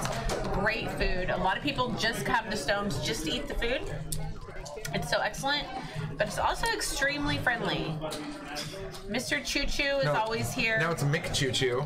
Excuse Justin me. Choo Choo. Mr. Justin Choo Choo to me, I'm sure. Wow. All right, yeah, that's it. I'm very serious about my name, obviously, guys. Yes, we're just an extremely friendly room. It feels like a family here. I have not experienced that in the other room, especially around Sacramento. It doesn't have the same vibe. Yeah, it feels like just brothers fighting at the table. Oh, I'll get up and punch you. Who cares? I think Veronica may have been Veronica who said it's like we're like the cheers of poker rooms, and I truly believe that. Like we are like the cheers of poker rooms. It's like, True. How's the song go? People do. Everybody knows your name. Everybody knows your name. Yeah. Dum, dum, dum, dum. Yeah, it's great. You walk in the poker. I mean, you come in, and there's a couple tables that are always right around, including the Stones live table right by the poker room entrance. And if you walk in, everybody always looks over and they're like, "Hey, what's going on? Hugs around, handshakes, we get you a drink." Mr. Smiley in the house. I've been wondering what took you so long. I know it's Sunday night. It's late. It's unorthodox, but thanks for tuning in, bud.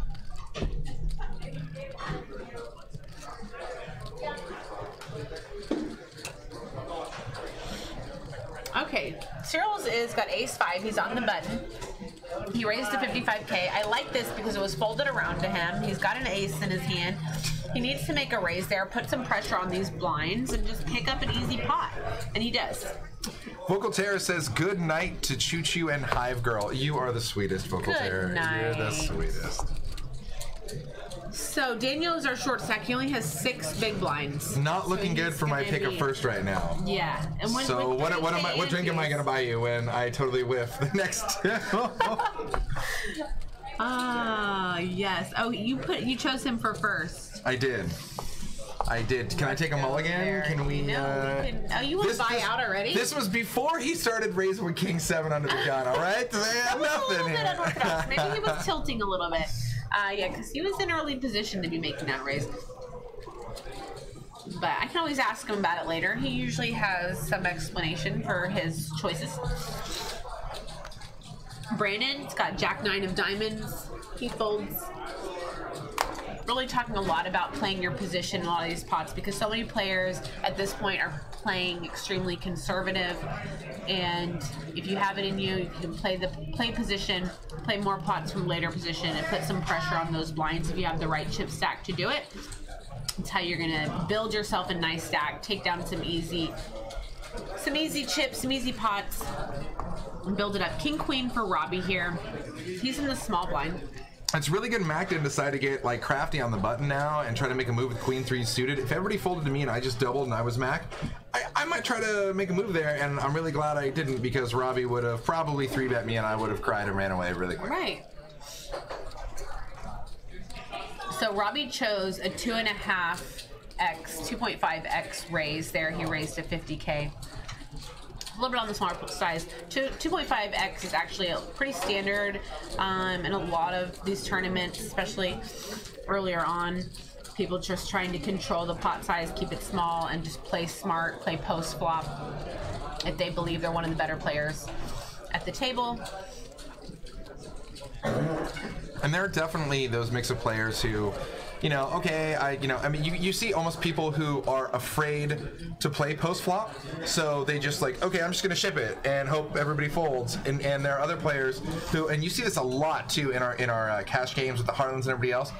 They're so comfortable in their post flop play, they don't really care what they have almost most of the time against it. You know what I mean? They're just like, oh yeah, I mean, I'll play because if I can, as long as I put you on a range, then I can at least get away or apply pressure when I need to. You know? Not so much about what 2 cards you have in your hand, but what 2 cards you believe your opponent has and how you can put that range together. You should be studying the other players when you're playing with them, seeing how many pots they're playing.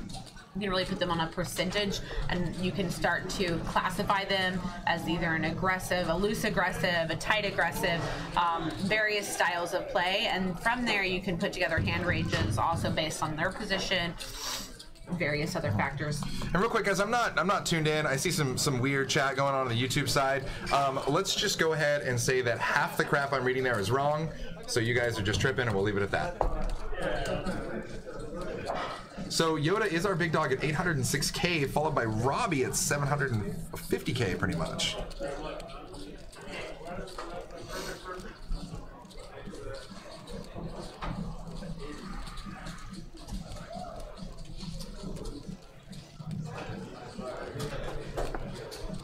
And Octavio dealing in the house.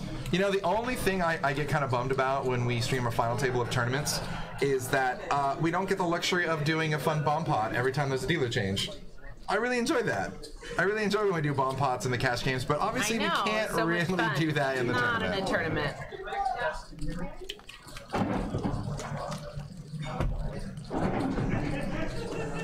Oh, hey, look, I'm still logged in over here. Yay! Yay! Okay, so Daniel finds a ship here from the button with 9-4 suited. Not too much for Yoda. Oh, and Yoda's gonna let it go. I mean, I figure actually it was 9% of Yoda's stack to make that call. He was just not feeling like doubling up Daniel.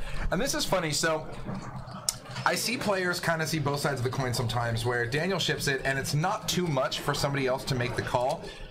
And yeah, you can make the call and get lucky because you really want to bust out a player, and I get that side of things. But the other thing is, you don't want to make the call and start giving a guy like Daniel more chips. You almost want to keep him as short stacked as possible and on the ropes, because once you just try that call, like, oh, call for kind of loose value, gamble to try to knock a player once or twice, well, now he's got a huge stack and now he's a threat. Just keep, you want to keep those players at minimal stacks. Do not double them. Yes, I was zoned out for a minute catching up on the drama going on, which is all worthless drama. Classic. All right. Big Mac. Queen 10 suited. Under the gun +1, he raises to 50K. We again see that 2.5x sizing that they're choosing right now, very standard. Robbie has a ace jack of hearts. Nice holding. He's in the hijack here. Now it's funny, if I'm Big Mac, I'm sitting here, and Robbie's sitting here thinking, and reaching for more plaques, I'm like, crap, this is not gonna end well. All right, so he is gonna 3-bet to $1.25 now. For those of you who may be fairly new to poker and not know a lot of the terms, when we talk about the hijack, the cutoff, under the gun, we're really describing the position that they're at in comparison to where the button is. So the cutoff is, so there's the button, which is the last person to act. The cutoff is right before the button, and the hijack is right before the cutoff. And under the gun is right after the blinds. All right, so Big Mac does ship it here. Wow, this could actually get through here. Definitely applying the pressure. I don't see how Robbie can just call this with a naked ace. Wow! And he gets it through. I really thought this was gonna go check, bet, fold, and instead Big Mac taking it down. And that's such a random board. 3, 4, 6, and it's scary because he was our original raiser, though, so Robbie's got to just put him on a pair there. I mean, for sure, but when Robbie 3-bets behind, though, I mean, to open ship into that, I mean, he could snap call with an over. I mean, if he had a pair, guaranteed, if he was calling, it was an over pair with a 6-high board or whatever. So, I mean, definitely a risky move, but I'll be damned if it didn't pay off. Yeah, that is a very scary spot when you're 3-bet there. Now, these players may have a lot of history. Again, they've been playing for 12 plus hours together, may have seen some cards go to showdown, may have a few reads on these players at this point. That's some information that we're not always privy to, how these players are putting it together. Obviously, Big Mac is here for a reason. He's made it this far, so he's not just wild and crazy and making all kinds of crazy decisions all the time. But for whatever reason, he felt that was a good spot to make that move, and it worked for him this time. There's no feeling in the world like in a big tournament, final table, playing for stacks, and you just open ship with complete air, and you're like, please don't call. Please don't call. Please don't call. I mean, you're like, whoa, wow. All right, let's let it happen. All right, Daniel's all in. And over to Cyril's. This is a huge chunk for Cyril's. Can you really feel good about calling off with A7 here? Now, you know Daniel is going to be doing this with a wide range. You can put the range of hands that he has on. A7 is beating a lot of those cards, a lot of those ranges, because Daniel just has so few blinds left. You know he's a good player, so you know he actually does know his charts and that he should be shoving a big range of cards there. But he does find a fold with the A7, and I don't mind it. It could go either way. Absolutely not. And you know what I hate? Even if he calls there, statistically, sure, it's correct, but I'll tell you what, every time I make that call with A7 and somebody has 2 in-betweeners like King, Queen, Queen 10 like he had there, they just end up running me over. Yeah, I mean, because they pink either of their cards, and then I'm drawing to a 3-outer, and I'm like, there is nothing good about this. Thank you very much, sir. Appreciate it. I think we're good. Is that a coffee? Yeah. Do you need a coffee? I would love one. Sweet. Can I have one of those? Do you want coffee? Do you want A coffee or D coffee?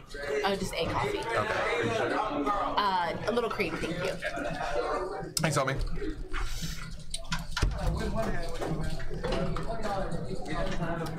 Yoda, Ace-8 in the hijack.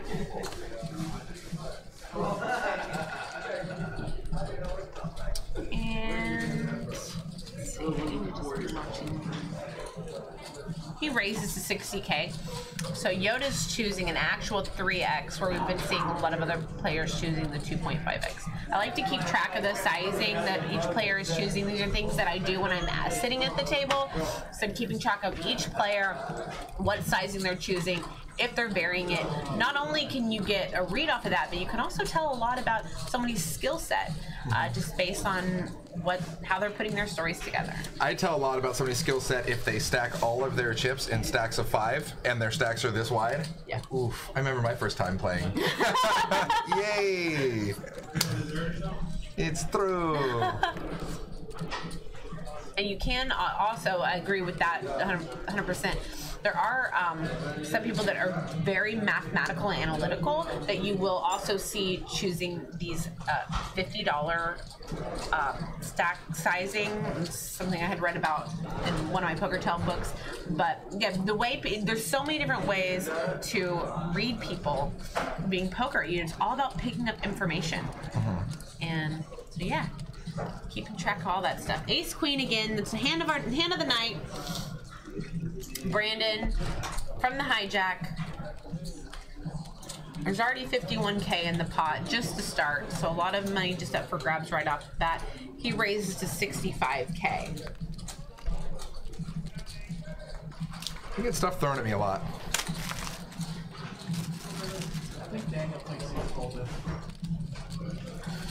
All right, so 65 over to Cyril's here with 10s. Wow, kind of making a choice here. Kind of that awkward sizing spot. He's got 220K. Yeah, he chooses to ship it. I have no problem with that. Oh, and Big Mac wakes up with aces. This could get nasty. Obviously, Big Mac's going to come along here. Now, this is interesting. So, if Big Mac just like flats here for the 219 and you're Brandon, what the hell do you do? If Big Mac ships here, obviously you find a fold with ace queen. See a life insurance, Larry. Yeah, pocket aces for Big Mac.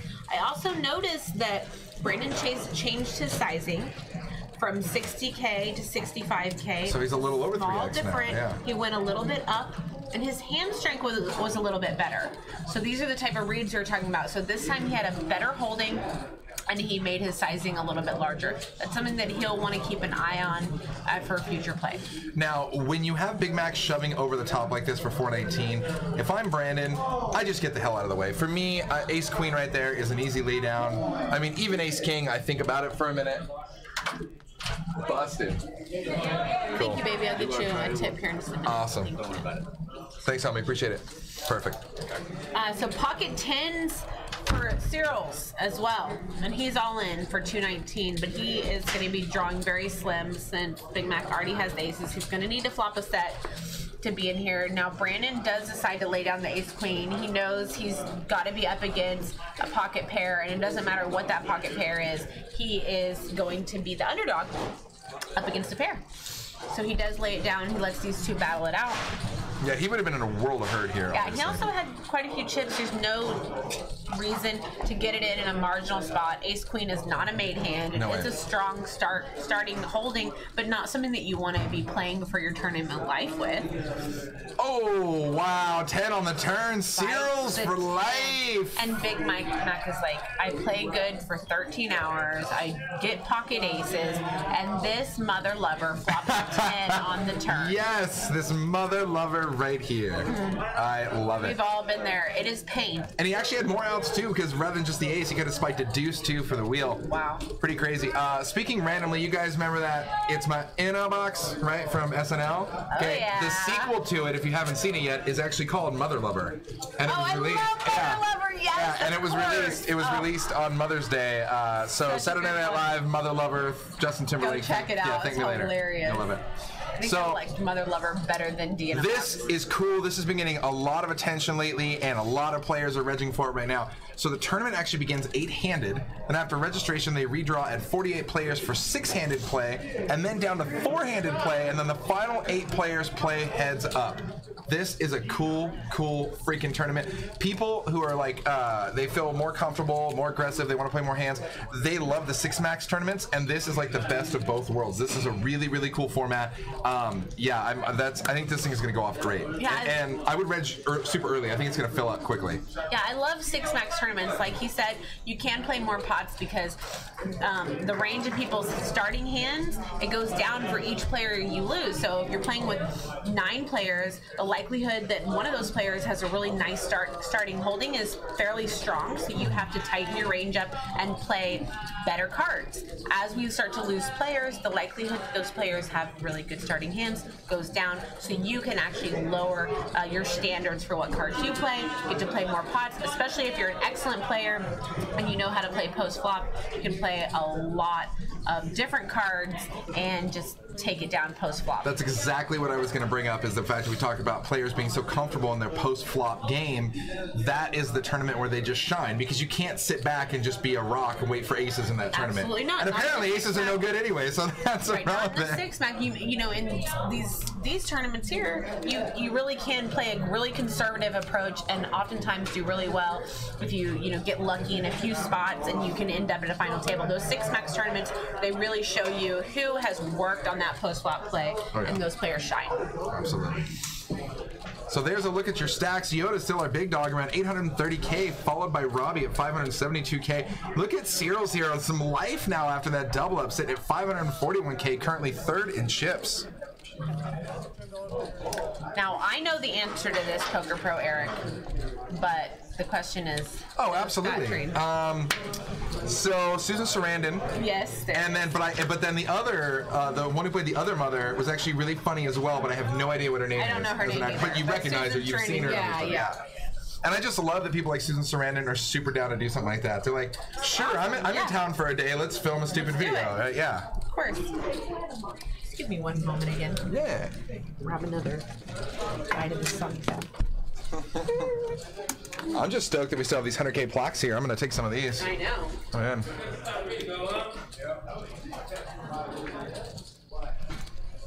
All right, so Brandon here under the gun, ace 10 pops to 65K. All right, everybody finds a fold. Robbie on the button folds. Daniel here from the small 5-6, fold, wins it. I always like to say it's my favorite to steal from first position. That way I can steal the pot before anybody else gets the chance. I know, it sounds like crazy logic, but we're gonna go with it. So our two short stacks, Daniel and Big Mac, down right around 200K. Then the next largest stack is over double their stack. So they are definitely a life support. They're both sitting right almost at the exact 10 big blind mark, but those 3K antes are gonna start to eat them up real quick. Not to mention the fact that being that we're only 7-handed now, the blinds are coming around a little bit quicker.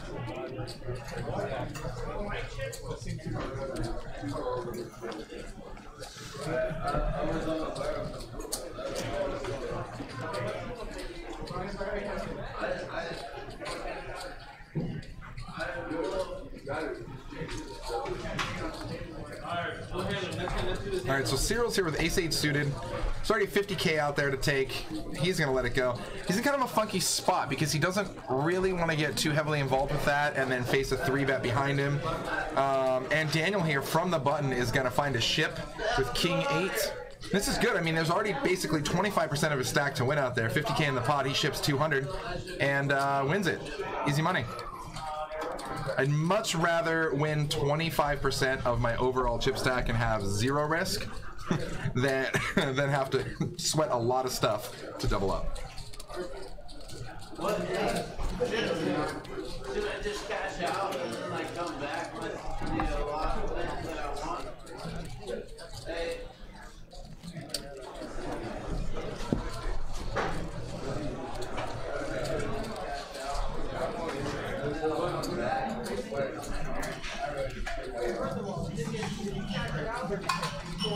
So I believe we corrected earlier. This tournament did start at 10 a.m., which means that we're approaching the midnight mark. These guys have been on the grind now for almost 14 hours.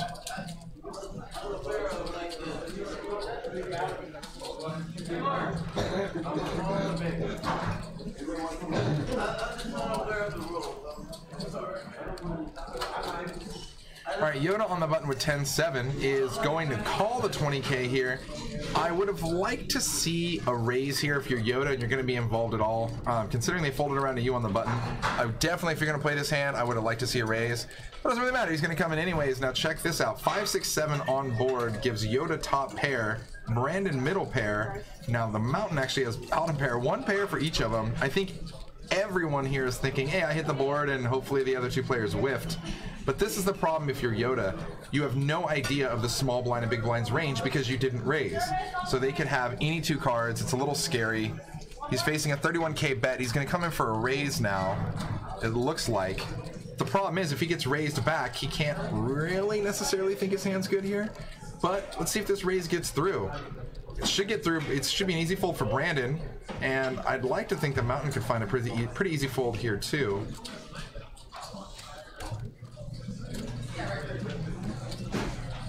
It's super interesting line. And yeah, absolutely, it gets through. Interesting line that Yoda took on that hand where he agreed to just limp pre-flop and then raise the bet on the flop. Interesting. Solid, but it works out for him. And that is why Yoda is our chip leader, using the force. Nice. Thank you.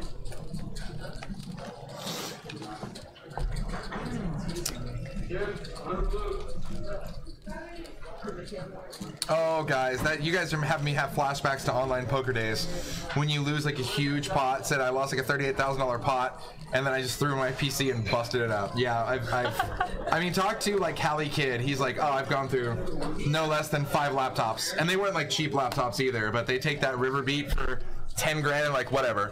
I don't care about this crap $1,000 laptop. Just throw it away. Throw it off the balcony. One guy threw it off the second floor balcony for sure. I was lucky or unlucky enough to witness that, however you look at it. Daniel with pocket 8s. This has got, oh, he's got 245K now. Dang, Daniel. He bounced back a little bit there. Asmati Games with the true life pro tip. That's why you just get a desktop, man. I'd much rather replace a $50 keyboard after banging that over the side of something than the whole damn laptop. See, we never really grow up. When we're young, we throw the video game controller. When we're upset, now we just throw laptops. You know, whatever. All right. Actually, I don't throw things. Well, you don't have to. You don't have to. You don't have to. You leave it up to us. We'll do all the stupid stuff. Yeah. All right. Testosterone causes people to throw things. Yeah, you know. So Daniel here with 8s raises to 70. Yoda just ships it. And this is pretty much where Daniel's thinking, okay, even if it's a race, and best case scenario, I'm 50-50, do I want to play for my tournament right here? And I think with pocket 8s you do. When you're going up against the big chip stack, you know that his range of hands doesn't have to have you beat here to make this play. He's going to be applying maximum pressure because of his chip stack. He knows that you're short. He knows that he's got fold equity by doing this. And if you call, he doesn't really mind that either because he's got a premium holding. But Daniel is all about making the games and ending up, he wants one of those top 3 spots, you know, and so he decides to fold and choose a different spot. And I think as far as Daniel's concerned, and really as far as Yoda's concerned for that matter, Yoda really hasn't gotten out of line. Yoda hasn't really been too unorthodox, and so for him to be insta-shipping over Daniel's raise there, I think Daniel has to know that Yoda is super strong. Right. I mean, he's racing at best or completely dominated at worst. It's true. It's true. Now, we haven't seen Yoda with as many chips as he has now, too, so that's where I was thinking he maybe could be opening up his range a little bit, but, you know, he had ace-queen there. He was super strong, just like you were saying, and he has been playing super solid, and Daniel knows that, just like you were saying, so. He very easily could have had 10s or jacks there just as easily as ace-queen. Yeah, it's so tough. It's so tough when you're just like, oh, there we go, just shipping it. Ace-9, shipping it. Yeah. I still would have liked to have seen a call, though. I think that with his chip stack, I would have liked to have seen it, but he's still in. Yeah, now he's shipping it. Now he's shipping it with ace-9. I mean, I think he raised 70K in that last pot. He'll get back 50-something K out of the pot right now. Just so he's pretty much got his last raise back right here, as long as he gets away with this. All right, and you know, sometimes we were talking earlier, like he chose this weird King 7 to raise with. Sometimes an earlier position raise actually appears much stronger, like especially like an all-in, than a late position raise, because you do generally have to be stronger to make those sorts of raises. And so if you're playing with a lot of conservative players who are playing extremely tight, and then you make one of those early position raises, even if you don't have a super strong hand, it can look super strong, and Absolutely. you may be able to get it through, and less people are waking up with just a monster hand, and then you get kind of unlucky in those spots. So, you know where I end up getting unlucky is I actually wake up with a big hand, like from the cutoff or from the button, and then when I make a raise, some guy always like tries to just think I'm completely full of it, and then ships on me, and I snap call, and they end up getting supremely lucky, and I'm like, I wish you just gave me credit for a big hand all once, you know what I mean? So like I just didn't have to lose this spot. no one's ever giving you credit for a big hand. I know, I can show them, I'm like, I have kings. They're like, well, those are no good. We all know that, so that doesn't really matter.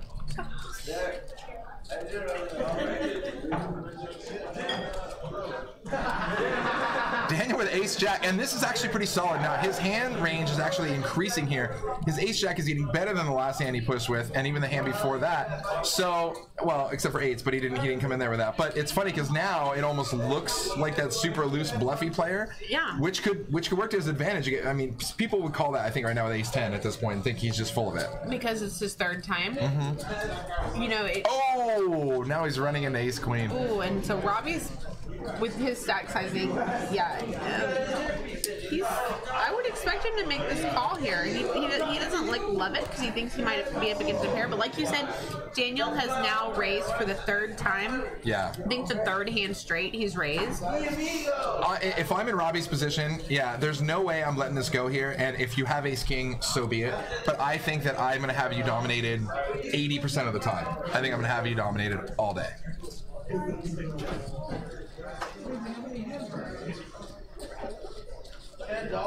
He does make the call. Yeah. So Daniel's going to get the unfortunate news that he's drawing very thin. He needs a jack or he needs a bunch of clubs. Or we could just flop a king 10 queen. And Here's what's going to happen. We're going to double board pair and they're going to chop with an ace high. That's what's going to go down. There's another option for you. Watch. That's a low board, so not a lot of help for Daniel on that board at all. 4, 5, or 6 on the turn, and it's going to happen again. True. Watch. Or it could be a straight. Oh, a 3. Could A make 3 would be straight on the sick. board. I was just trying to sit next to my buddy, man. Is it a 3? No. No. But Oh, there's a jack. Wow. That is the oh my God. worst And Robbie for Robbie. is like, oh, the pain points, the pain of poker. Gosh, yeah. This is why, like, you can play excellent poker, and Oof. sometimes the cards just don't cooperate. You just gotta keep going. Be very streaky at times. Max chiming in saying, hey, did you hear about a PokerStars Pro at a prop bet where he started with $5 and by the end of the year ran it to over 100,000? He played 50 sit-and-goes at once. Wow. I had not heard that. That is impressive. That is awesome. I cannot multi-table that many tables with any level of skill. No way, without no way. totally effing it up. I feel at that point you're basically just, you have a range of like ace queen or better, and like that's all you're paying attention to, and everything else is like a fold almost. You can't play like GTO poker because you don't have the time to process that 50 at once. I mean, I freak out at like 3 or 4. 50 is insane. But I just want to see the setup he had. I'm sure it was just like Minority Report, and he's just like swinging things over here and doing this. Yeah, anytime you have a big decision, you can't really even think about it or like look at any sort of analytics from the other players because you've got 30 other decisions coming right behind you that you have to be clicking on. So yeah, that's crazy. I just wonder how many times like a minute did he over get 100K. Yeah, I wonder how many times a minute did he get like auto sat out. Like he just, the timer ran out, he's like, crap. Put me back in this one. Put me back in this one. He's just like swatting Probably flies. a lot, Yeah. Queen Jack from the mountain. He's in the hijack. This is a good spot for him to put in a raise here. You know, you're in a little bit later position. You've got a decent hand here. You can have some fold equity, and you wouldn't mind seeing a flop. So I'd like to see him make a raise here. He also had another prop bet where he ran $100 to 10K in 14 days. It sounds to me like he doesn't even need a prop bet. He should just keep doing what he's doing. Yeah, he raised to 70, and I believe he got a better hand to fold. Somebody had, I think it was King 10. It flashed for a second. But yeah, and he takes down. So Thank look, you for listening to Poker Mama. I don't want to say anything. My short stack Daniels starting that upswing. Yeah. If I was smart, I would have taken. I mean, the only reason I didn't take Daniel was because I knew he was so short stacked. Otherwise, I would have taken him for first because I also know how excellent he is. And look, he's back to healthy again. So now your pick is looking. It looks like I may be buying drinks. Yeah. Don't worry. By the time we get out of here, they won't even be serving liquor. So I think you're gonna get out pretty It'll be cheap. next time. All Are you in the booth Monday or Wednesday? Because I'm in both Monday and Wednesday. I don't know. I think they pulled me away from you. No. I know. Jenna asked like if I had any like special games I wanted or whatever, and I was just like, put me in with that train. Yes. Yes. We do accept requests. No, you're going to be in with the other Justin tomorrow. Oh, Mr. Kelly? No, Mr. Kratos, the other white meat. Oh, sorry. That's what I meant, Mr. Kelly. I know. I'm on the mind. I get it. I know. I just can't stop saying your name. Choo Choo, Mr. Choo Choo. It's okay. Justin, Kelly. You can call me. Train, Look, you can call me anything. Just call Pinball me. Master. Wow, so Yoda could be the first player approaching damn near $1 million at this table. 956K right now for him.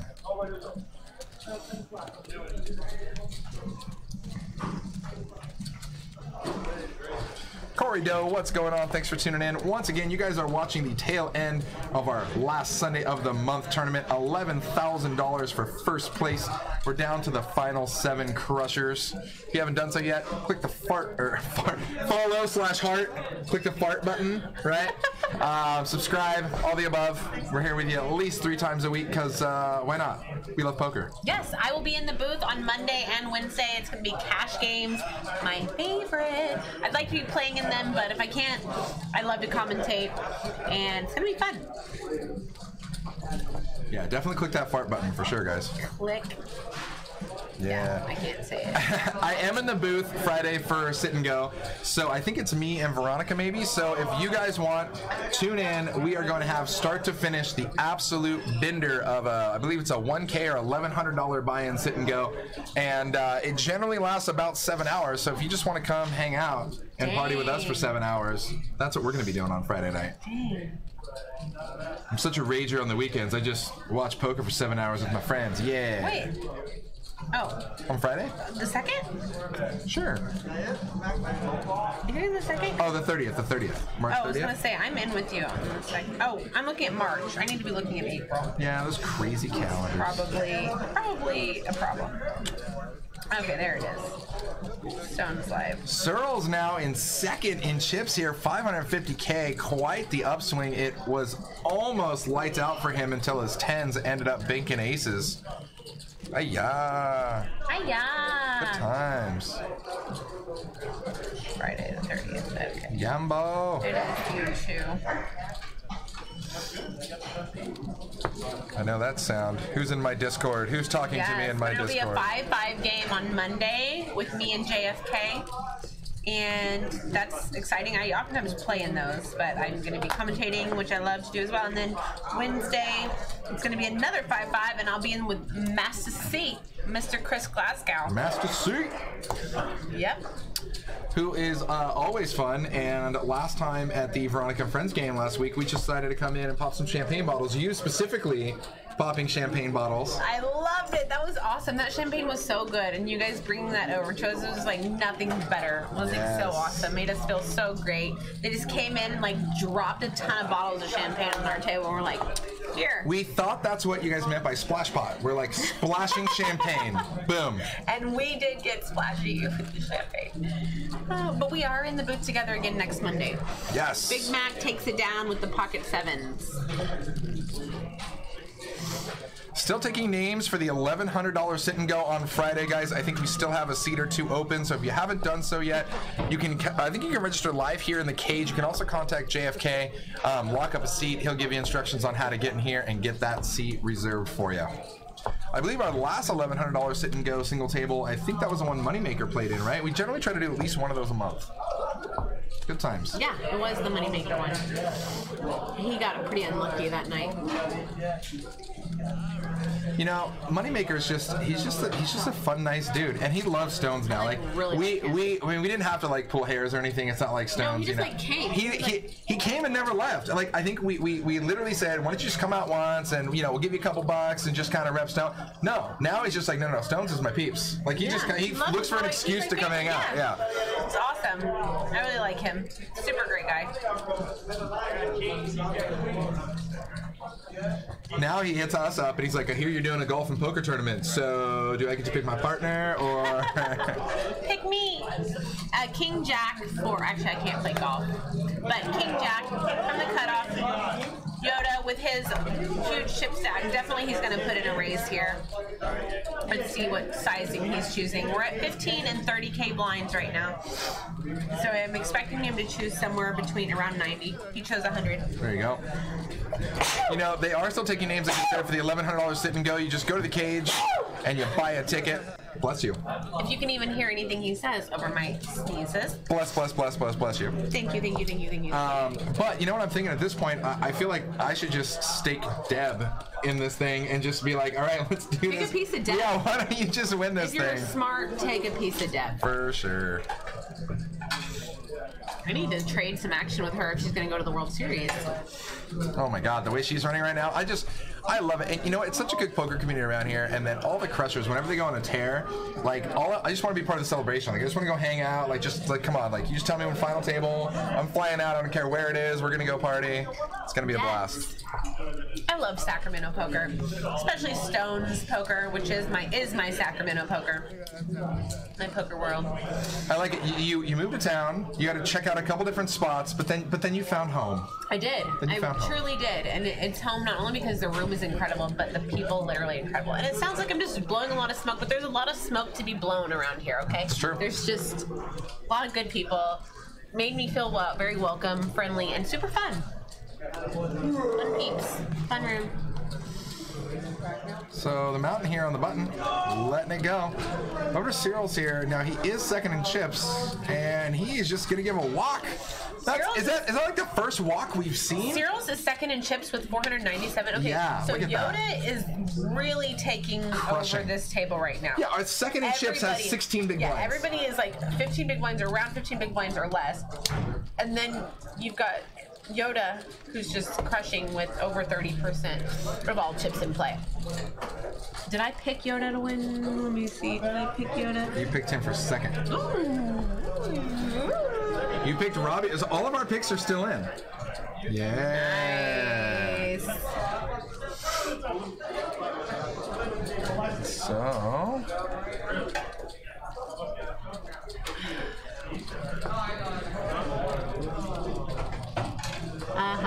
I see what you did there, Mac. And the smoke-free aspect is super nice.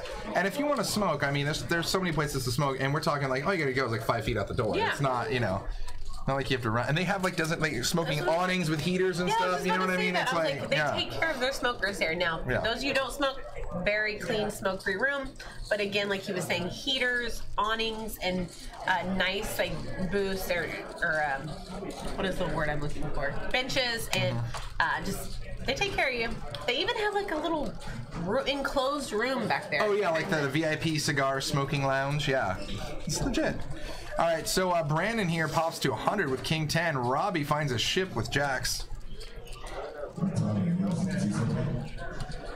Ghost of him. Robbie has pretty much only been in it in a dominating position every time. We saw his ace queen, ace jack earlier, and that didn't work out so well for him. Now we're seeing jacks to his King 10.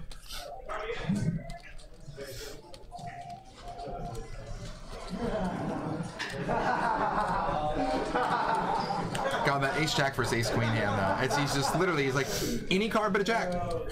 Oh, there's your jack. Yay, of course, yay. Ghost of him. Serving up winners here for somebody. That's what we do. Somebody is always winning. Actually, Mac, it's funny you talk about our big, do we have a big car garage? So actually what we had, believe it or not, it was a supermarket that had been abandoned, out of business for years. And when they were doing stones, they said, why not make that a parking garage? So they bought literally a supermarket, cut holes in the walls, painted lines, and it's straight up like that's our parking garage. I used to buy like breakfast cereal there. I used to buy breakfast cereal there at that. I was not here when this all went down. It's true. Well, Brandon, I don't really know exactly.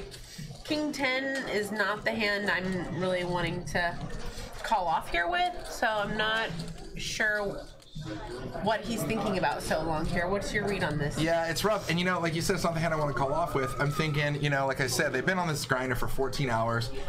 I think if I call here and I see jacks and I'm like, oh, I knew he had jacks and it doesn't work out well for me, I'm going to be walking in the parking lot just kicking myself thinking like, why? Why did I knew I should have pulled it. I knew I should have found a fold and brah, loud noises.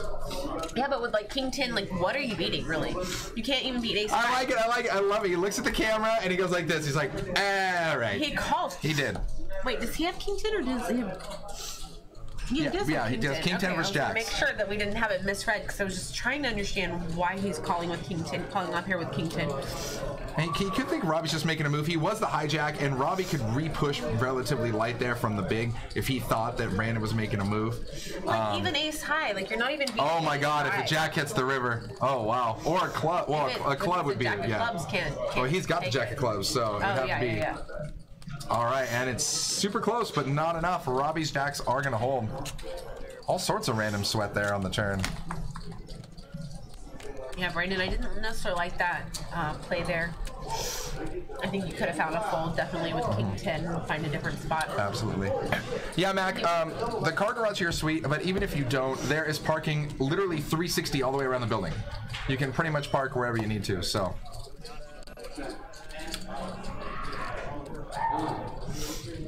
I've actually left my car here for a couple of nights. I usually let security know, just so they don't do anything about it. But I always feel super safe. Like I come back, my car's fine. Yeah, I don't think there's ever really been any issues walking to your car or anything, but if you guys ever, like, even if you just have a couple bucks in your pocket or you just don't feel safe, security here is super nice, super rad. All you gotta do is ask, and it won't even be given a second thought. You'll get, like, a straight escort to your car immediately. Well, and securities are always by all the doors anyway. Like, they're just, like, there watching when you walk out, holding the door open for you. So, yeah, it's nice. Ghost of M, there is not a monorail here. We're not quite at monorail status yet, but that would be pretty sweet.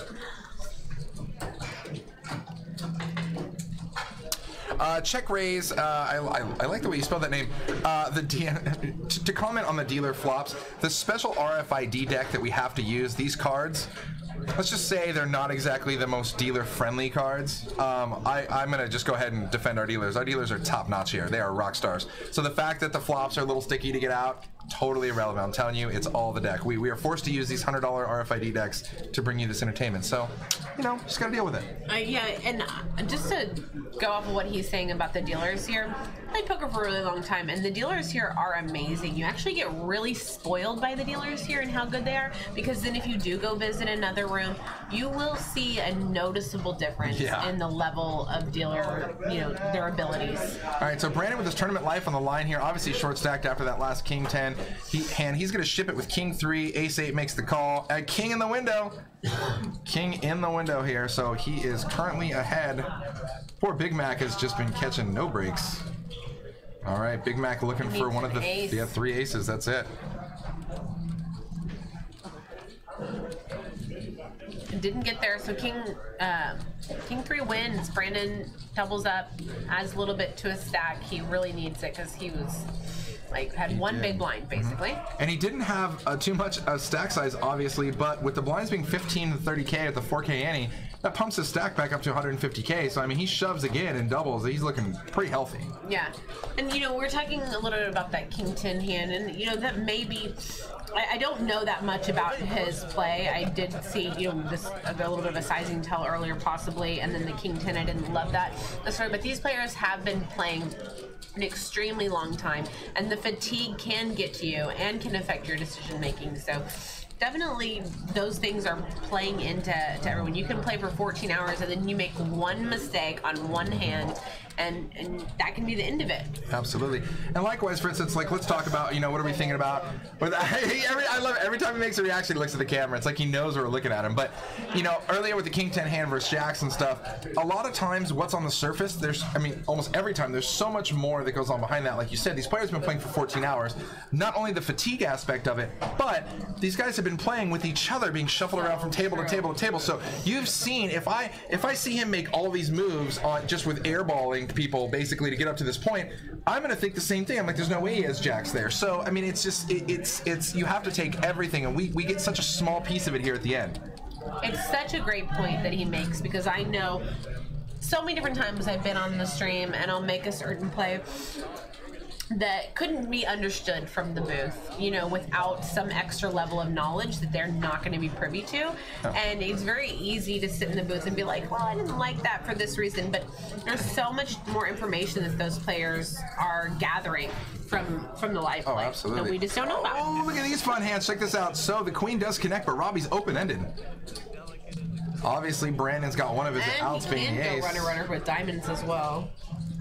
Oh, look at that. Ace queen, top 2 pair versus nut straight. Brandon will need an ace or queen. He's got 3 true outs left. Oh, it's a bit of a scare, but it's gonna hold. Hey, great performance by Brandon. What can we say, man? You definitely hung on there at the end. Hell, he almost doubled again. Nice job. Very great work. Good play. So Robbie earlier there took put the big hit on Brandon with his jacks. I love it. Brandon's a good dude. Robbie put the hurt on him earlier with jacks, and then he finished the job. Now Moneymaker right now is in Tulsa. Otherwise he'd be here, but he's rocking. Look at the Stone swag. Tulsa is my home. That's my home casino, and Brent Harrington is actually there right now as well. He is. And our other commentator, Brent, he travels around, and he just ran into, I was telling him some of my friends from back home in Tulsa and like to keep an eye out for him, and they were both messaging you, be like, hey, I ran into him. It's very cool that they're there. I wish I was there with you guys. They've got a great World Series of Poker event going on there right now. Moneymaker's there, all my friends are there, Mr. Harrington's there, but I'm here being allergic to choo-choo. Yeah, sorry about that, guys. That is completely my fault. BRBGBO on the Twitch side. What's going on? Thank you very much for the compliments. We love to hear it. That's some of the, I enjoy that compliment. I think one of the coolest compliments I've got is randomly sometimes somebody will pop in here and say, I have no idea anything about poker. I've never played poker. I have no idea what I'm watching, but I'm entertained. So we'll go with it. Yeah. Awesome. Thanks for tuning whatever in. you can get out of it. Tell me more, BRBGBO. Tell me more. Shower me with those compliments. So Daniel with AC Deucey from the cutoff. Looks like he's cutting out chips here to make a raise. Let's see what sizing he's going to go with. 70? Looks like 2 point. Yeah, they're pretty much just under 2.5, right? Yeah, he's doing the 2.5 sizing. He doesn't have a big chip stack. He wants to use pot control and try to outplay post flop. Ace deuce isn't that strong a hand. I'm sure we're going to see him consistently using the same sizing. Oh, and the Mountain making the move. This is actually really solid. This puts a lot of pressure on Daniel. And you know what? We saw the Mountain very early on be pretty aggressive, using a lot of pots. He had a lot of ace queens. He played a lot of hands at the beginning. And then he's been so quiet this entire time. And that right there, he's exploiting his own image, which is perfect. It was an easy fold for Daniel, even though Mountain was way dominated. Yeah. Great move. Absolutely. Yeah, there's no way Daniel can call there with ace deuce. The range of hands that he's up against just most often just dominates him.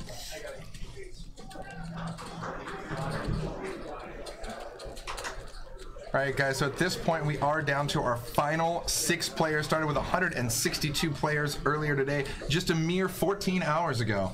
Now, 6th guaranteed at least $1,700. Big Mac's got king queen offsuit, and he's under the gun.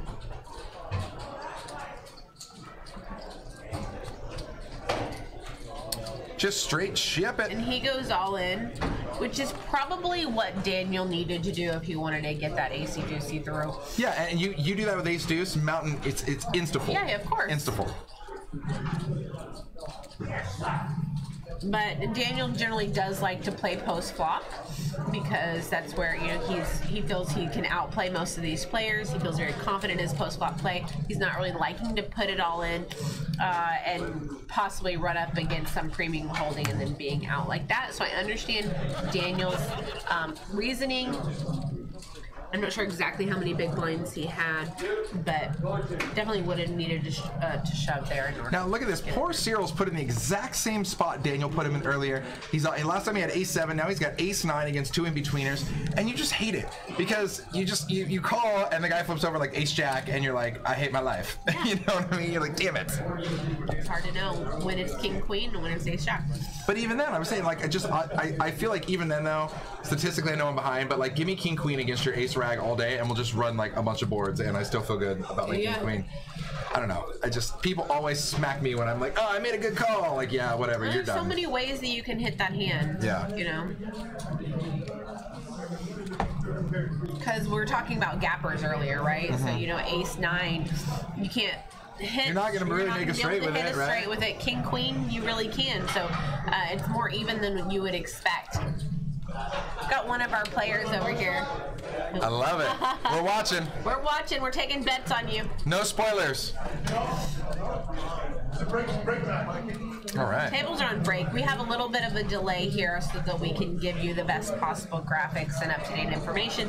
So that's why we're still seeing play here, but the players are on a little bit of a break. They're coming by to wave at us into it. Daniel shipping it with ace-king here. Yoda finds a quick fold with 5s. Now with the ace-king, he does find the ship here. Yeah. And I actually kind of like this because I think that at this point, Oh, call, a quick call. And this is what got him paid, because Daniel's been a little splashy, involved in a lot of pods, playing a lot of hands, raising a lot.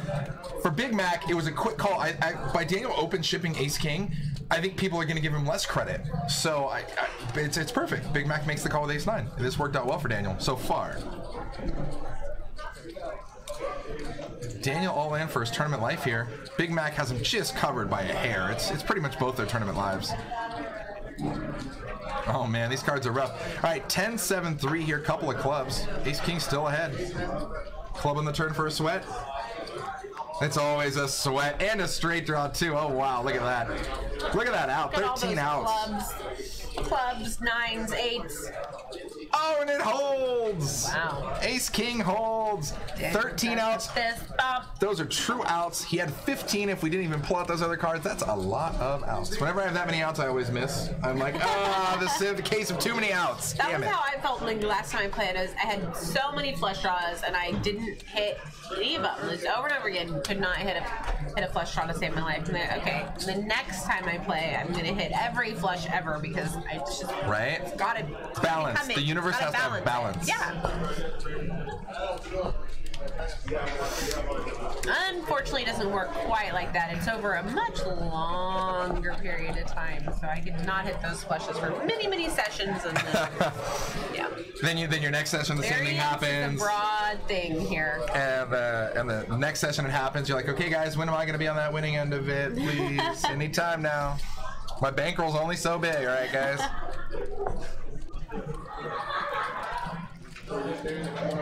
Big Mac with, is that less than one big blind? Or bigger than a little bit. So he's basically got one big blind.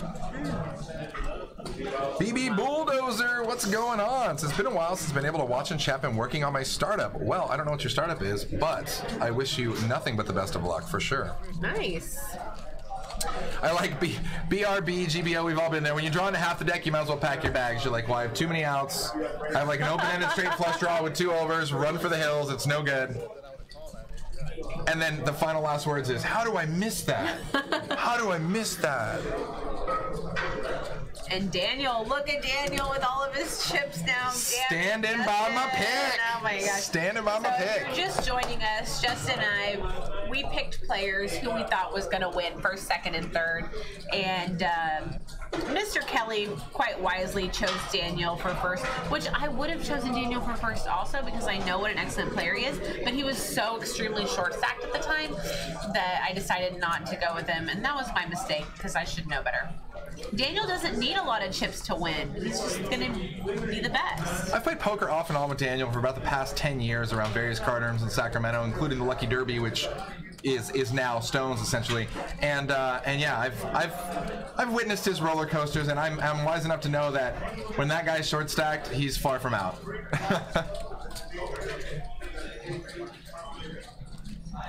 All right, so Yoda makes a solid race, 75K into the gun with ace-5. Cyril's finds a call. Obviously, Big Mac's all in for 24. I think this might be one of the scenarios. A lot of times in positions, you'll see players kind of soft play these hands because they're all not really working together, but kind of working together to bust out the one player so everybody moves up in the money.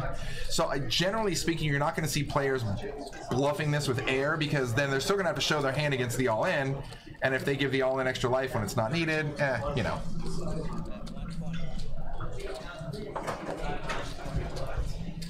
And Daniel here with top pair, betting 120. I think everybody's gonna find a fold here and just net. And this is funny because if I'm in other players' seats, and I'm sitting here when another player bets and another player's all in, I'm always like, you better have it. You better have something, dude.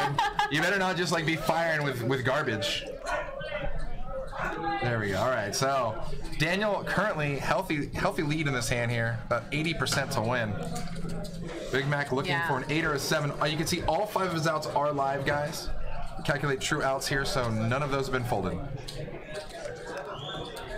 Brick on the turn. That's going to eliminate some outs here for him. Now he's just drawing to the remaining 2 8s. And that is going to seal it up for Big Mac. Thank you very much for playing, Big Mac. And he is going to walk home with $1,700 in his pocket. Assuming only bought in once, not a bad day for coming up 1,400 profit. Yep, and fifth is our next player to go out is gonna win 2,300, and then we're just gonna keep going up from there. So 1,400 profit over 14 hours, $100 an hour. Not the worst. Not the worst. We'll take it. Something that you love, you know. I love playing poker. I super enjoy it. You get to mingle and talk with great people, having great food, and make money. What? Is this real life? What?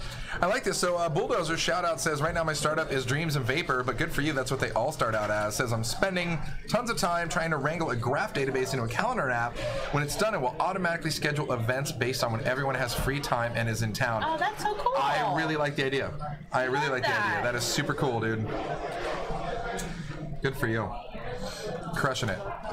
All I ask is that when you have your IPO launch and you're like super gajillionaire and you're like Mark Zuckerberg's my homeboy, I just want to be at the party. I just want to come hang out. Just shoot us an invite. So he says, how do we feel about the ace-9 call-off, essentially? What do you think? Let's see, which two hands were they? With ace-9 call-off, and what else do they have? That's what I was wondering, which exact hand, because we've seen a couple of those. Oh, we started with the ace-9 call-off with Mac, who just left against Daniel's ace-king. I touched base on it right when it happened, and really my thoughts on it are this, is that Daniel's been an aggressive player with a pretty wide range going all over the spot, when he opens ships, if I have ace-9 against a player like Daniel at that point, I actually think that I could be ahead here. So I think that that's why he made his move, and I have no problem with that.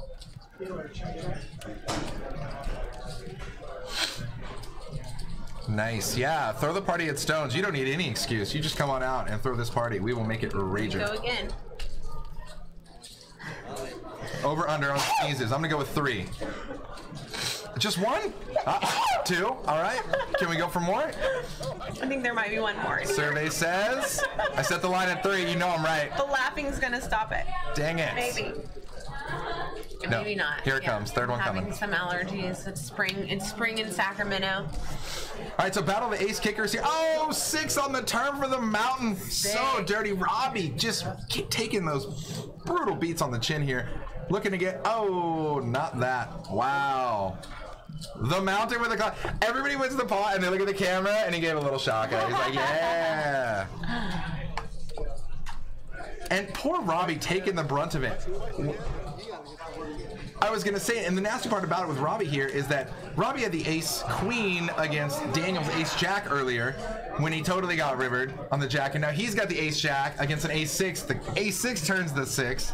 Oh, it's rough. So many beats, and this is a prime example of a solid player, though. Robbie keeps taking these ridiculous beats, but he's still in it. Yeah.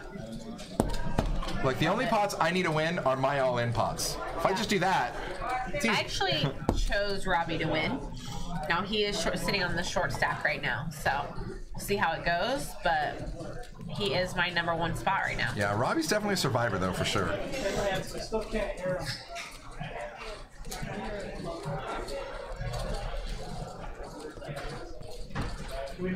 Yeah, Cal, we've touched base on this before. The RFID cards are actually a little bit bigger than their standard size card.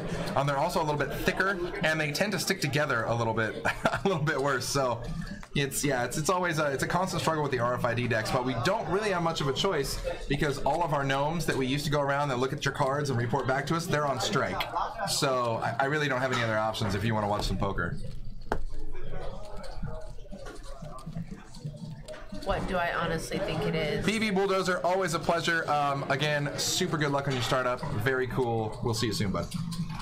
I'm not sure what he was talking about. Duck Papa said, if you're talking about what I actually think about that ace-9 hand, I thought he should have folded. I felt like Daniel wouldn't put all of his chips in the middle without having a pretty strong holding. Better than ace-9. Yeah, so I feel like, earlier we saw whenever he raised, he had a pretty weak holding, but if he's shoving all in, he's not putting his term. In my opinion, Daniel, the level of player is, he's not putting all of his chips on the line and risking it all unless he's pretty strong there. So I would have found a fold, but we're 14 hours in deep, and again, these players have been playing with each other a long time, and they've seen a lot of hands go to showdown that I have not seen, and so a lot of information that I'm not privy to there as well. I think Daniel was, again, I'm sticking with what I said earlier. I think Daniel was exploiting his own looser image and got paid. I mean, you know. No, totally, and there's so many players that would see it that way because that was his third time to raise. If you're super steady, generally the third time someone raises, they're actually stronger. Usually after like 2 raises, maybe they were a little bit weak. And that third time, they usually take breaks. So third time is actually usually a stronger hand on a raise, and that time it was because usually if you've raised twice with kind of weak holdings, you're gonna take a little break. And then before you raise again because it just looks way too super aggro and you know you're gonna get called more. But you know what? For that exact reason, it really worked well when you do just land that. I really like that because most players I've heard is like, okay, well this guy's always shipping, so whatever, I'm just gonna call off. But I love that logic though, because people will start to slow down, but when they start, they want to present that loosey-goosey image. So as they get stronger hands, if they've already been aggro, they're gonna go more aggro, and that actually should set off some alarm bells. So that's solid, yeah. So Yoda makes a solid raise there with 10s and takes down the pot. Easy money. And finally, the Mountain, our first millionaire at the table. 1 million in chips. He raised earlier with King 8 offsuit, but did he push all in with the King 8 offsuit? And if he did push the King all in with the King 8 offsuit, what was his chip stack at that time? Because when he pushed all in with the Ace King, he had, our blinds are getting pretty heavy, but he had over 500K in chips. So definitely, even though we're getting to that level where everybody's pretty short stacked, still enough chips to work with that I don't think he's shoving there light. But earlier in King 8, depending on what his chip stack was, I think it was just a raise though. So we were seeing that he wants to play post flop with some of these weaker hands, but then he's trying to get called off for the lot when he's got those premium holdings.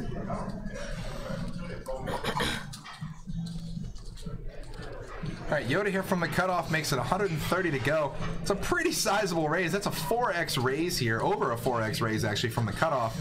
When Yoda's in there, he's making these raises like basically these are decision raises is what I call them.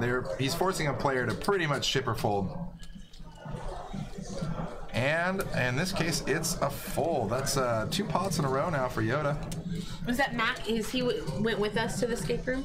Mac? Is he with us? No, I don't think so. Okay, because he's talking about an escape room. He's saying, Justin or Kasey, I went with friends to a place on Auburn Road called Escape. They locked you in a room with 4 locks, and you have 1 hour to find clues in the room to escape. Well, we just did this like last week, so I was wondering if you Mac, were like one of our friends that was there that I didn't realize that your name's Mac in the So chat. we actually did this exact one. Was it the one with it had like I don't know what's a good example? It had the key with the trunk, and you play the different tunes and melodies to open the trunk, and then the chair with the armrest that open up, and then so we did that one. They have 2 in the same center. It was fun. We have to go back and do the other one. Yeah, it was super fun. And we set a record for one of the parts. It's supposedly the very hardest part. In like 4 minutes. 4 minutes, like we literally the first 4 minutes killed the record. Yeah. We like smashed that record. That record will never be beat. It's true. Ever. Now that we say that, look, okay, so if you guys go, there's a trunk in there where you have a key and you have to touch it to different sections. It makes a different tone, but it's kind of a number-based thing. Go in there and I implore you. It's off Auburn Boulevard. I think it's called the Escape Room, Skeleton Key, something like that. Try that thing first and see if you can beat our time. 4 minutes. No one's gonna beat our time. Was it me, you, and ever. Brett doing that? Is that what that? Yeah, it was me. No, and Vanessa. Oh yeah. Me and Vanessa. Yeah, we killed it.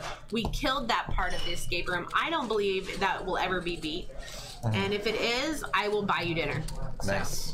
So guys, if you haven't done an escape room yet, public service announcement, do yourself a favor and do it. Go to one. Yeah, it was so much fun. And they're cheap too. It's like $15 a person or something, man. It's a blast. Great and super nice. Challenge your brain.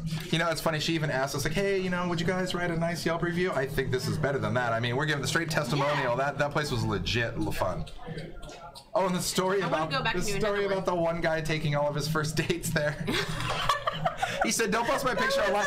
Because he takes all of his first dates to the escape room. Makes him look so smart. So he looks like a genius, and I'm like, because he's already done it 4 times. I was like, I don't know if I love or hate this guy. I haven't decided yet, but like, kudos. Smart guy. I mean, he may not be real smart, but he's street smart because he's done the room several times. So he takes each one of his dates there so that he looks like so smart. Oh, look, I solved this so quickly. Look how smart I am. Very cute. All right, Jack's for Daniel, and he is shipping it now.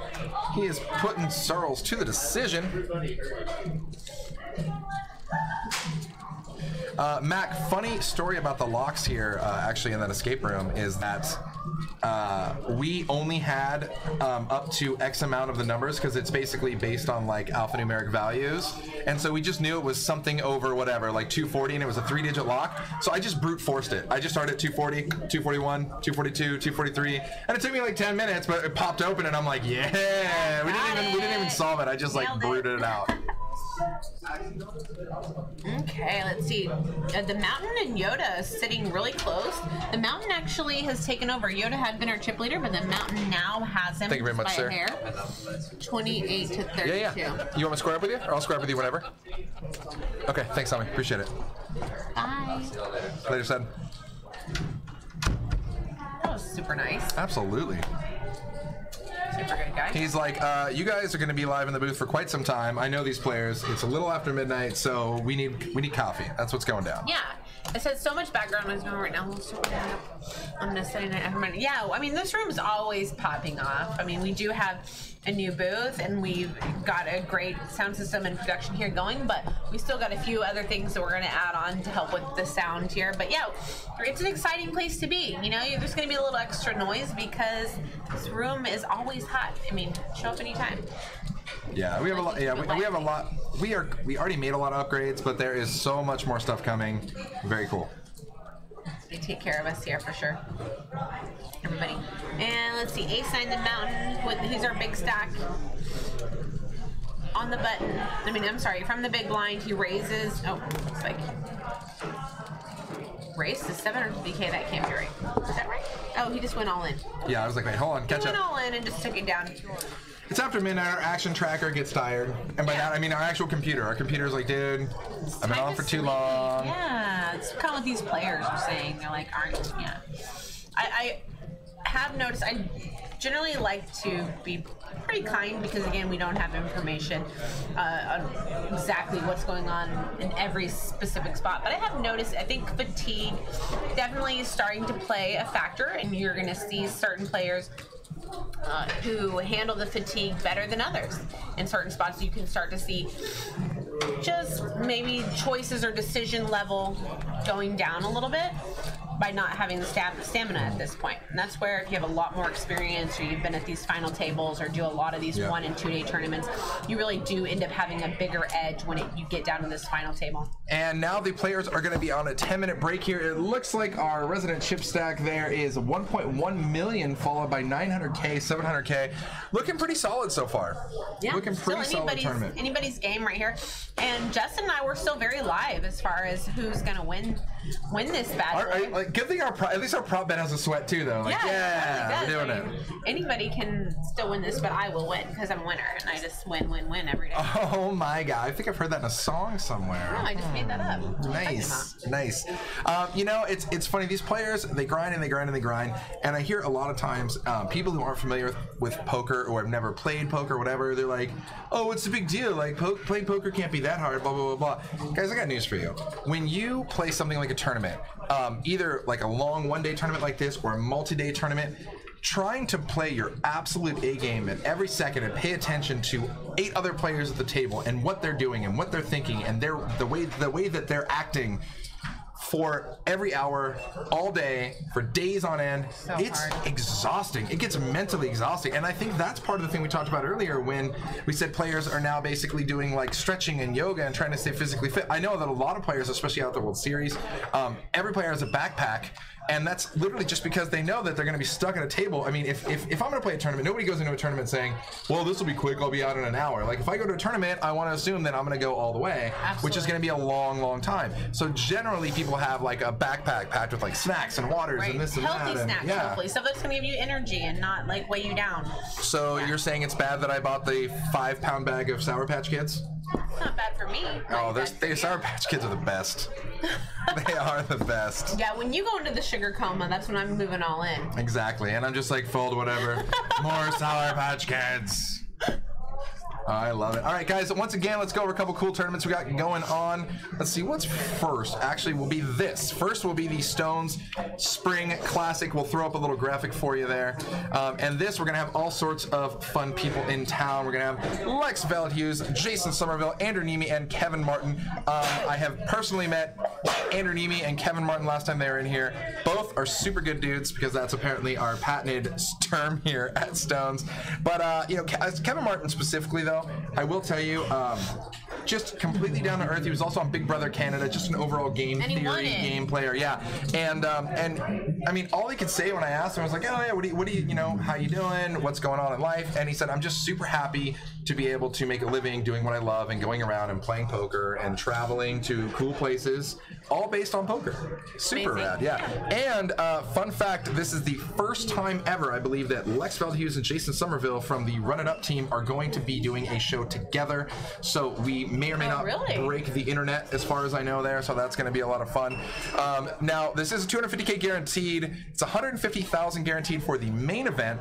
All of the other side events, actually, there's 1, 2, 3, 4, 5, 6, 7, 8, 9, 10. So there's 10 other events, 4 of which are standalone events, and then a ton of satellites to get into the main. So even though the main's a $450 buy-in, $150K guaranteed, we have satellites for as cheap as $60 or even the $110 ones where 1 in 5 win a seat to the main event. Nice. And those satellites always get super solid turnouts. I mean, I think last year, if JFK Stones is around, he has this number.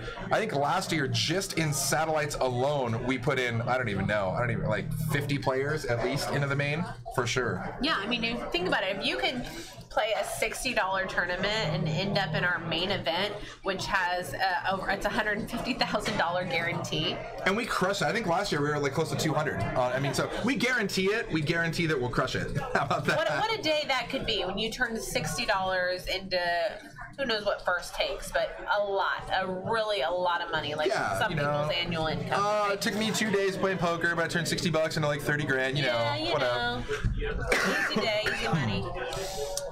Super solid. So this is coming up, and guys, that's going to be pretty much all of April 13th to the 22nd, and then after that we're going to move into that cool Quantum, which some players were kind of confused by earlier.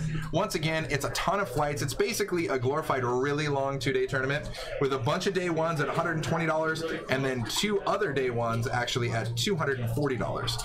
And each time we will advance 10% of the field in the $120 buy-in and 20% of the field in the $240 buy-in. If you guys haven't done so yet, download our Stones Gambling Hall app. It's 100% free. You can pull up all of these tournament schedules. You can see our menu. You can book a seat at a table right now if you're on your way here. It is super cool, super free, and we love it. I love that app. Yeah.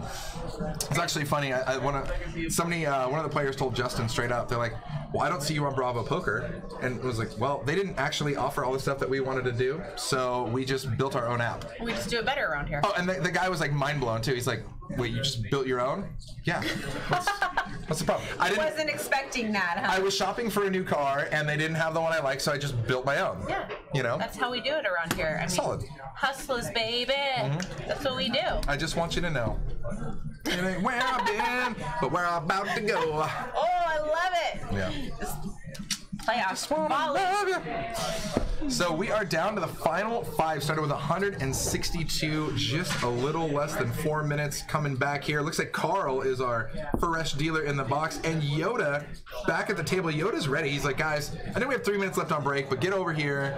I just want to bring this out. He just wants to take time to look at all those chips. I mean, when you got a huge stack like that, you want to just look at it and enjoy it. When you got plaques on plaques. Count it. Yeah. Recount it. Plaques on plaques, on stacks on stacks, on racks on racks. It's good. Life is good. Yeah, life is good. When you're just like, playing for a little 11K, no big deal. I think JFK Stone said it best. The more K's, the better. K's are good. You want a lot. You want a lot of K's. Yeah. A lot of K's. Kasey, right here. Boom. See? Boom. Done. Kelly. Lots of K's. Kasey see? and Kelly. See what I'm saying? Okay. It's good times. Okay, so I know that most poker players aren't superstitious. Bullshit. But for me personally, What? No, I'm not superstitious. I'm just a little stitious. Just a little stitious. Yeah, just a little. I mean, I'm not super, but I'm not superstitious. I'm just a little stitious. just a little stitious. Anyway. For me, it's okay. So there was a hand before the break. Yoda just raised. Everybody else folded. I don't know if it's just me personally or just the fact that maybe I only want to notice this, but I have like a history of super run bad the hand before the break. Like, you're still in the hand. Hold it. Absolutely. That's my motto now. Like, everybody else in the room is getting up and break. They're running to the bathroom and this and that, and you're involved in this hand. And I feel like every time I have a big hand, I always get rivered. Something weird happens. Some freak of nature comes down and like explodes my card or flies off the table and my hand is dead. Whatever it is, I don't play the hand before the break. So that is a life pro tip. If we are ever playing together in the future and it's the hand before the break, just min raise. I'm gone. It's so funny that you talk about this because I actually like to play the hand before the Against break players like for me. this exact reason. You have no idea how many players do not want to bust out the hand before break. Nope. This is actually a real thing, but it does seem like I always wake up with like a really nice hand, like right before break. It's I like, know. For whatever reason, because there is this mindset like, oh, I can breathe for a minute. We're going to break. I've made it. And so if you're really just trying to be a boss bee, like, you can try to take that pot down because there is that mentality. Trying to be that boss bee, yo. Trying to be that boss bee. Stones Eye Poker says, I want to see you fold your aces up. So I haven't been in a situation where I've gotten aces the hand before the break, but I've definitely gotten queens and folded face up for sure. For sure. For like just gone. Take advantage of the hand right before the break because even good ass players don't want to play it. So let me ask you this then, on that same line, let's talk when we're on the bubble and we're right about to hit the money, and it's the difference between making money or, oh my god, I just wasted 8 hours of my life for nothing, right? A lot of players really knit up, they go super tight with that. Are you one of the players that exploits that? This is where we were talking about earlier about whether or not you're playing to win or you're playing to cash and make a little money. I like to win. I hate you, win Justin. Every day. We were talking about this. I mean, I like to play to win. And so I'm trying to take an advantage anywhere I can get. So all those players that are trying to super knit it up on the bubble, not only does it give me a lot of information that if they're in a hand, they're probably pretty strong and I can really narrow their range down because of that, but it also frees me up to do a lot more and be a lot more open because I know I can put so much pressure on these players who may have better holdings than I do and get them to fold because God knows they don't want me to hit some crazy outer and then bust out right for the bubble because all they care about is making that cash and all I care about is making one of those top three, 4 And that's exactly what we touched base on earlier, right? Am I playing to win it or am I playing to min cash? Yeah. You know what I mean? JFK Stone's here. I thought we were cool enough to come in and do a sweet show for him until 1 a.m. plus in the morning, but apparently I was wrong because he'd rather sit here in the chat and needle me about how I bust out in Hydra's 9th place there. Thank you for that. Hey, there was like 600 players. I made your final table. I don't want to hear it. In fact, fun fact in that tournament, I ended day 1 as the chip leader, right? In that tournament. It was a 3-day thing, final table on the 3rd day. I ended day 1 as the chip leader. I finished day 2 with almost the exact same amount, and I was the short stack. It's just like, all right, cool. It happens. I basically just floated for the entire tournament. Life poker problems. It's true. It's a real deal. It's true. What kind of doctor do you think Dr. Art is? Dr. Art. Like, is it like a chiropractor, a dentist, like a real doctor, or like a proctologist? Sorry, did I just not call a dentist a real doctor? Does that make me a bad person? It's a running joke, man. It's a running joke. It's always like when somebody's having a heart attack on an airplane and they're like, I'm a doctor. And they're like, you're a dentist. But cool, go with it. Dr. Art. I'm going to give this a little bit of thought because I'm going to ask him later, and I would like to take a guess on what kind of doctor I think he is. I'm gonna say he does family medicine. That's my final answer. He seems very logical, very thoughtful. He takes his time to make his decisions, no rush, and he's conservative. I'm going to put all these reads together, and I'm going to come up with my answer of what kind of doctor I think he is. I think he could be an anesthesiologist. Oh yeah, anesthesiologists are the best. BRBGBO says, yep, like the fish that drag out on the bubble with their 2 big blinds. God, we've all been there though. I mean, if you play poker at all, there's always been a time where you're just sitting there, and trust me, everybody's waiting for that please let that guy bust out before me, just so. And especially the bigger buyer tournaments, right? Like the smaller ones, whatever, who cares? But like if you're buying at these like $1,500 events, yeah, I mean, I'd like to get my $1,500 back by just folding 2 more hands for sure, right? I mean, but then again, are we playing win? Are we playing to just survive? I don't know. You know.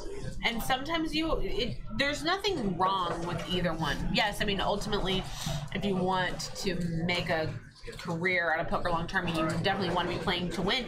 But that may just not be the position that you're in right now. Absolutely. Maybe you need to make that cash. You're here for some entertainment and want to make a little bit of money. Nothing wrong with either one. Now, we are going to be trying to put that information together and figure out what kind of player you are, because we're going to use that to our advantage, anybody and everybody. So check this out. So Daniel actually is taking, and this is funny because we've seen him be pretty aggressive up to this point. He's just taking the line of, I'm just going to call from the small blind to the big, and Yoda completely capitalizes on that, puts in a big raise, and Daniel finds a quick fold. Yeah. And we've seen this from Daniel before, like him. Well, he's been generally raising, but right now he's taking even more of a conservative approach because of his. Look at that. Look at these stack sizes. Yoda and the Mountain tied at 1.1. Next stack at 700. The other 2 stacks like 200 and lower there.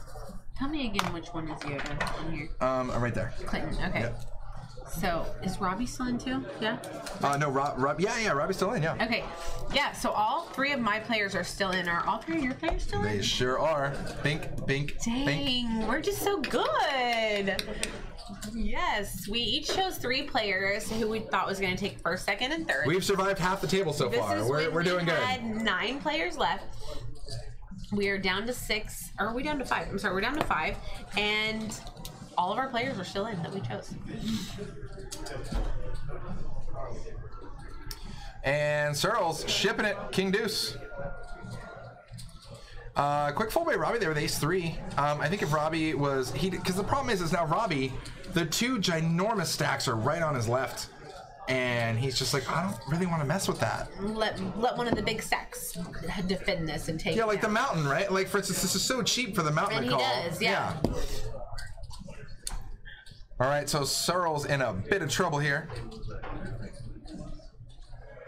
Looking for a deuce.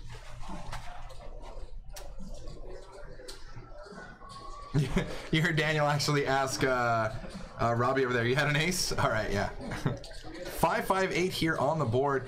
Nothing for nobody here. If another 8 peels, they'd actually chop the pot with king high. Oh, wow. True story. 10, no help there. Now you can see the outs for Searles. He needs a lot to chop and a deuce to win. There is a chop card, right? Yeah, right? 5, aces ace, and king, 5s 10. with a 10. It is like, so he's already up. He's like, I'm ready to, oh God, wait, oh wow. We'll take it.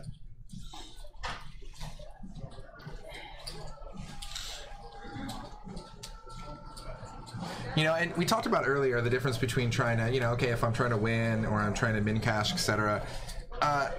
You know, it's people who primarily say I'm only going to grind tournaments. Like, I'm a poker player for a living, but I only play tournaments. Wow, that's the hardest easy money you'll ever make, man. Because, I mean, you got to remember, these fields, right? These prize pools don't just, like, make themselves. Generally, the prize pool is top 10 to 15%. So to consistently be in the top 10 to 15%, and not just saying that you're, like, on average a better player in the top 10%. There's a lot of people who are in the top 10% of poker players, but it's also avoiding the minefield that is poker and those 2 outers and those crazy rivers and those just things that normally shouldn't happen but happen. Hell, look at Robbie. Yeah. Robbie's taking the brunt of all of these beats at the table, but he's still here. He's still surviving. But sometimes you need to make that min cash just so you can get into the next one and go for the gold. You know, so it's yeah, we've all been there. Oh, we know it. Yeah, I think that to be a strictly tournament player, unless you have backers or a group of players who are all trading action with each other that are all excellent, it's a hard road in IMO. I think most people kind of play. Well, most people play both. Most players play both cash and tournament. But I think that everybody subsidizes it differently. I mean, some players crush a tournament and they use that to subsidize their cash habit, and some players just crush cash so they can get enough buy-in to their next tournament. And like, I love it. It's like the circle of life, man. Yeah. It's poker. All right, so Yoda here with 10s on the button makes it 150 to go. And the mountain finds a call. And these are the two big stacks. If I'm anybody else at the table, I want nothing more than the two biggest stacks to explode either one. Absolutely. Either one. You're like, I don't care. One of you guys explode the other so I can ladder up. See, and I just love these names. We've got Yoda versus the mountain. I love it. Such a beautiful thing. Like, when I was a kid, my mother used to always say, and I'm like, Mom, come here. And we would say, Muhammad comes to the mountain. The mountain does not come to Muhammad. Yes. And guess who the mountain is? That's Mama. So yeah, the mountain versus Yoda. Who got the upper hand? Was it the Force or was it the Earth? Yes, good. It was the Yoda. It was the Force. The Force won that one. Okay. Force with the Force. Once again, you guys are watching Stones Live, brought to you 100% live from Stones Gambling Hall, located right outside Sacramento, California. If you haven't done so yet, click the, apparently what I have dubbed the fart button now, the follow/heart/subscribe button. And yeah, we're here with you at least 3 times a week. A lot of stuff coming up in April. In fact, all that Stones Spring Classic I talked to you about earlier, we are going to live stream every freaking event. So be here for that because it's going to be a blast. Yeah. If you need to get in contact with me or Kasey, clearly there'll be RVs in the parking lot. We're very close. We're not going anywhere. We're going to live here for that week or two period for sure. I'm hoping one of the commentators, our commentators who are with the bloggers, I'm really hoping that they get sick or something so that I have to take over a shift for you. Oh, no. I never wish anything bad for anybody, so I'm just kidding, kind of, but... I'm just kidding-ish. Just heavy on the ish. Like, I don't want you to get really sick, but maybe just a bad head cold or something. Not deathly ill, but just enough to where you're like, you don't really want to get out of bed. I'll cover that shift for you. Okay. So check this out. Daniel pops under the gun to 120. We talked about raises looking extra strong under the gun. Obviously, Yoda just ships it all into 1.3, and Cyril's with aces. This ought to be interesting here. Obviously, the short stack. What a bet! I mean, come on. If you really need aces, this is the time to wake up with them when your tournament life is on the line, especially when your opponent has an ace. Look at this, 87% to win equity pre-flop. Nice. Cash tables is my mortgage, and tournaments are my McDonald's. I like your style. Hey, that's me too. Tournaments are my 39-cent cheeseburgers on Sundays. It's the good stuff. Hey. Put those 100Ks in play. Oh yeah, I'm taking them all. Ooh. Oh, he actually wants these back. Yeah, here, we'll give him the whole stack. You keep those. You keep those, and we'll give. I counted them, okay? No, you didn't. Just because it was a pre-sealed package. I'm just gonna keep them warm. All right, so aces here. Cyril's definitely on life support. Needs this pot in a super great position right now to get it. All righty, that's looking pretty solid. Equity increase, 93%.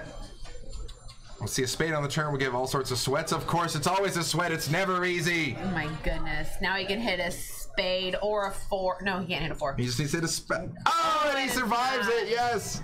It's never easy. It's always a sweat. Guys, poker, I mean, there should be no sweat there. He's 93% to win. But of course, on the flop, there's always a sweat. We love a good sweat in here. So, not out there, but in here. In here, love a good sweat. I mean, so rarely do you just bink the flop so hard you have the other player just drawing dead. Yeah. You know, that happens 2% of the time. And never. when you're in cash, you don't really want that to happen. I mean, you want to nail the flop majorly, but if you're people drawing dead, you're not going to make any money. In a tournament, it's a little different. It's funny because players who are new to the game, other players, or players who just don't really think this one through, have told me oh, just give me aces, just give me kings.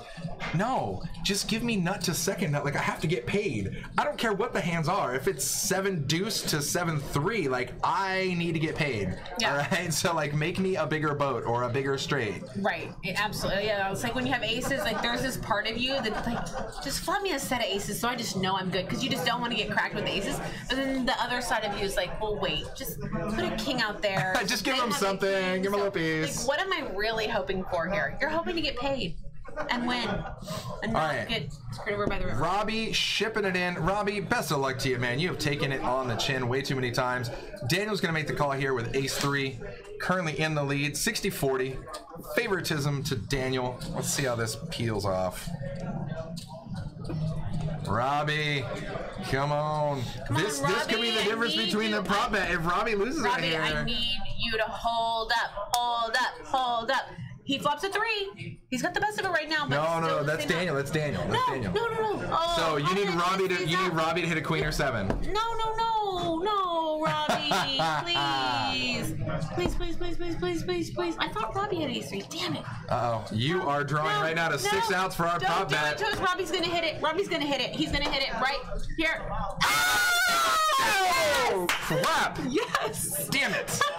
Guys, I was so close to a free drink, and it's just, I mean, but honestly, if anybody deserves it, it's Robbie. Robbie, good for you, dude. You've been taking so many crap rivers tonight. That right there is sweet, sweet payback. Yes, baby, I knew it was coming. Mama called for it. Oh, man. All right. In the game. God, it was so well deserved, though. Robbie's just taking it so many times on the river, man. That is awesome. Chicken boys. Oh, man. It's my Look at partner that in little crime. smile, a little smirk from Robbie. He didn't over-celebrate like I did for him. He kept it classy, but... We were just bragging all about you, dude. Just talking about that. We were just chanting for you. That scream was for you. Yeah. That scream was for you.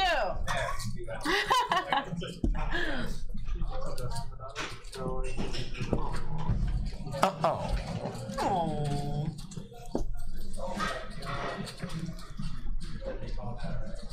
Stones Life Poker chiming in for when we have that spring classic going on. We got them cots.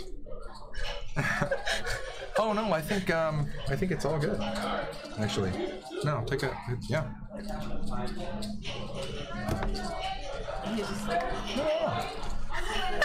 We're trying not to give away any spoilers here, so we're writing each other notes. Ah. We're all good here. Everybody's cool. Just be cool, honey bunny. We all good. All right, so Daniel's shipping it for $375. All right, and a call. Wow, clubs are cheap here. Ace-9, Daniel currently in the lead. But look, that's what I'm talking about. Ace-9 to 2 in-betweeners, right? It's still 50-50. It's 51-49 right there. Nice. Here they come again. I'm setting the line at 2 this time. I think there's only one in here. Oh, king right there on the flop. That is going to leave Daniel drawing to that pesky What we were ace. just talking about earlier with the ace-9. Oh, God, and look at that. It looks like 2 aces. Oh, wow. Oh my God. 2 other aces were folded pre-flop. Now he's looking for a queen. That actually flipped his outs. That helped him out. He needs 3 outs now. Oh, God. His run is so strong. Hey. Oh, wow. Oh, we're just serving up rivers. Guys, seriously, I didn't know Stones was located literally on the river right here, but apparently we are, because wow.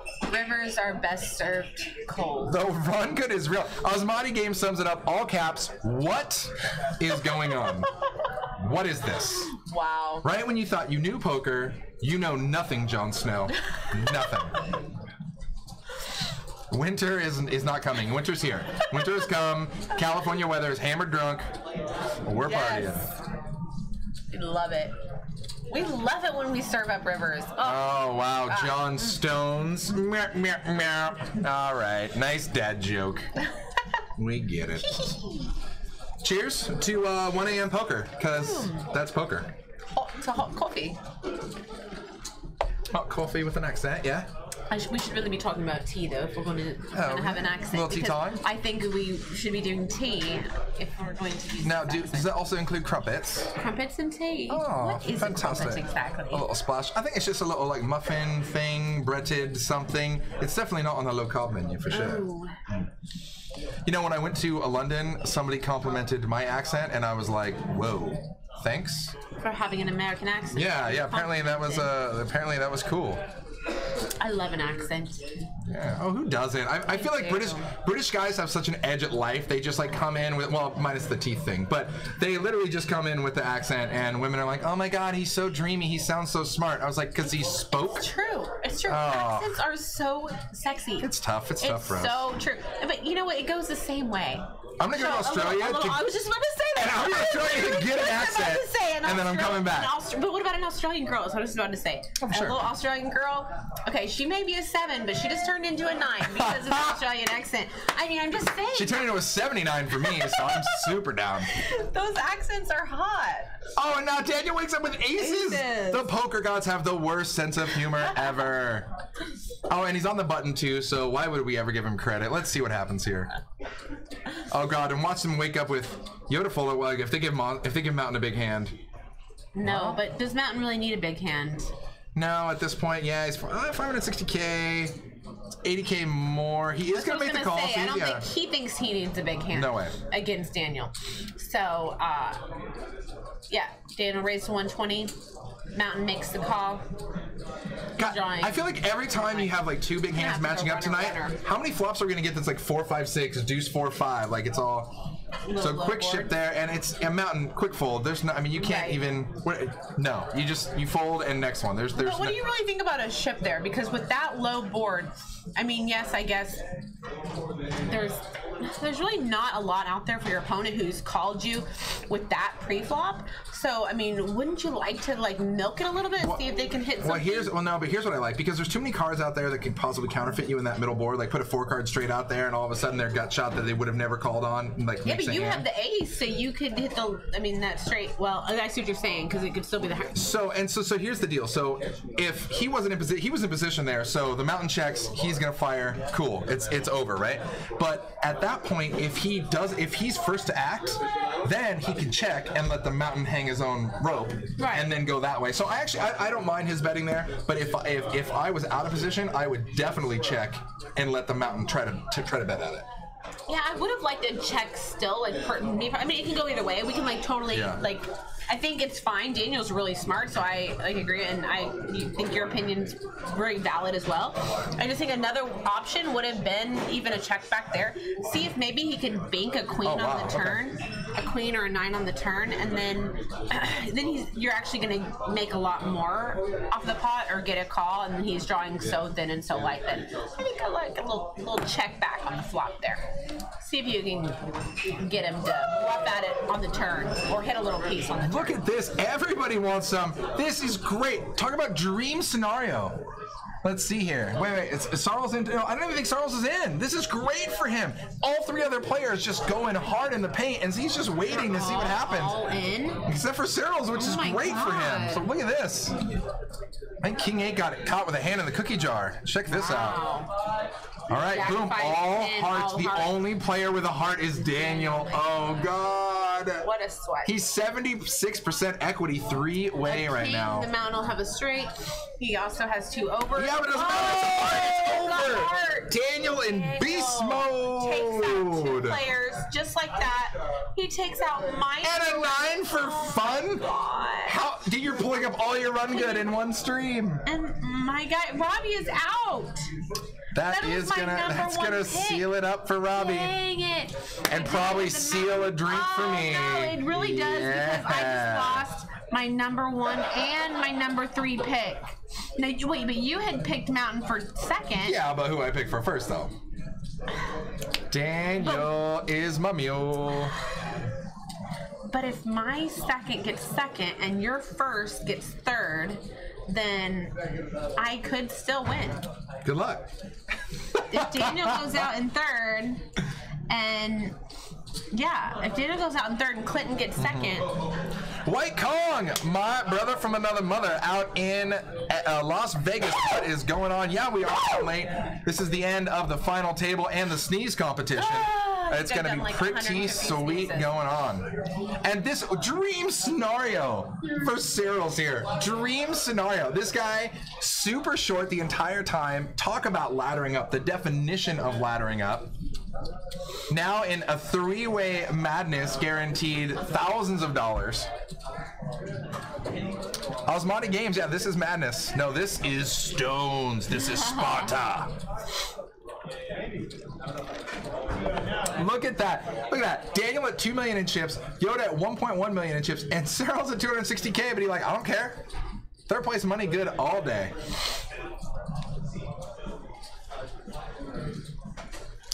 My. Look at all those plaques that Daniel has. And this, right there, Daniel is the shining example of why we needed those 100K plaques. Just like, honestly, it gets like, see, Check Raise knows what's up. Cyril's is straight up goat fold, greatest of all time fold right there. Like, dude, just whatever. You guys explode. Goat fold. I love it. Goat fold. Goat fold is strong. I'm gonna use that, man. I'm gonna use that. I'm gonna give you shout outs in the future. Goat fold for sure.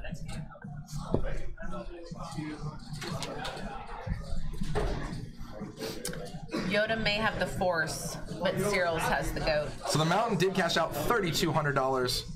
Not a bad payday. Short stack guy like three-way chop. Anyone? Bueller? Ace 5, super good. I mean, you're pushing with anything. God, so many plaques on plaques right there. All right, Ace 8 versus Ace 5 here. Sarl's tournament life on the line. I don't know, but you're running against Run Good, Pure Good Daniel right here, so good luck with that. All right, Whiff City. Oh, no, there was an 8. Oh, it's pretty much all but over here for Cyril's. He's going to need a hard on the turn for a sweat now. That's going to seal it up. Cyril's great run. On life support almost damn near the entire time, and now finishes third for $4,700. Nice. Nice job, my friend. And that just pretty much sealed you up to get that drink. Now it could like if Daniel takes. No, there's no way for me to win, is there? Damn it. No, I think you. Osmani Games, Dale, that's a free $2,500 extra for Cyril's. Good job tonight, my friend. Very cool.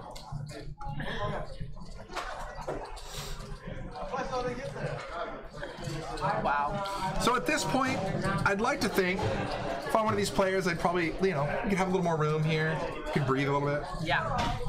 All right, let's listen in here.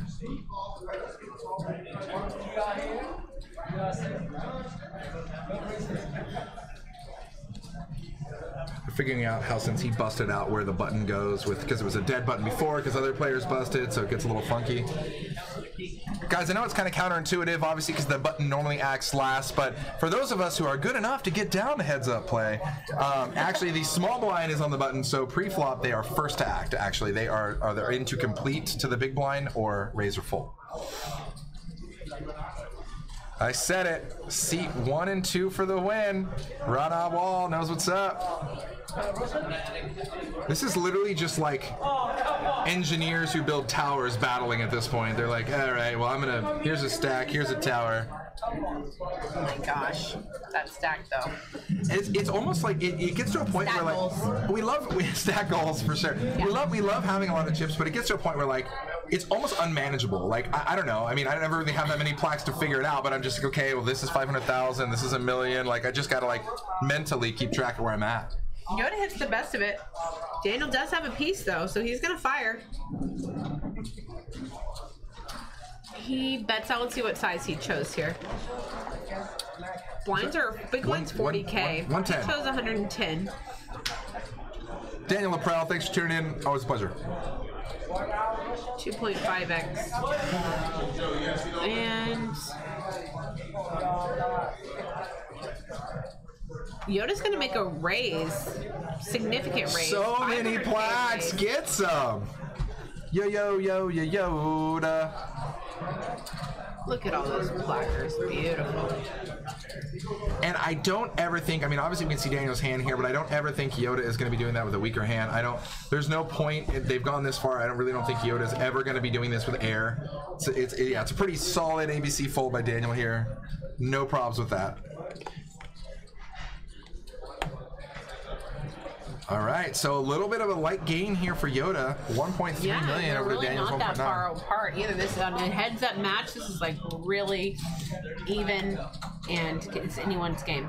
A lot of times in a heads-up match, I've seen where you'll have somebody, significantly short stack compared to the other one, and then they double them up, so then they end up like flip stack, and then they flip stacks back, and they flip back again. Right.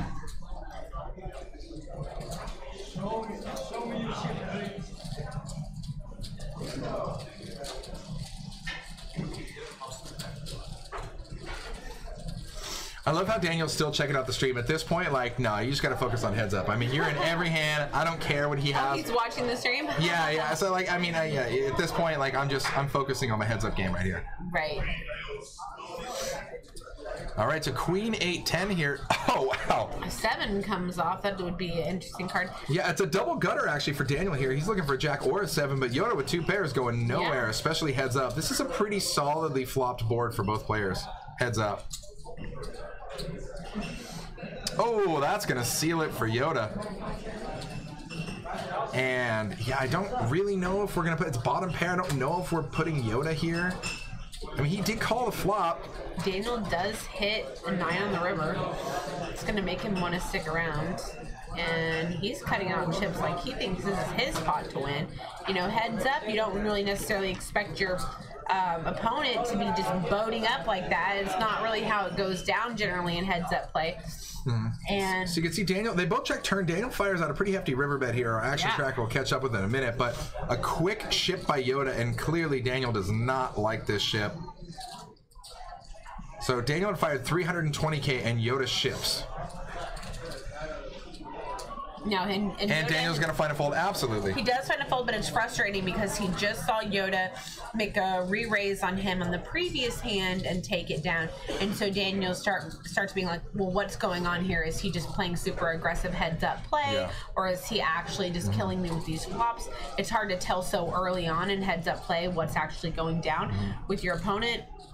And so Daniel's definitely feeling a little bit frustrated there, but he makes the correct play both times. Absolutely, yeah.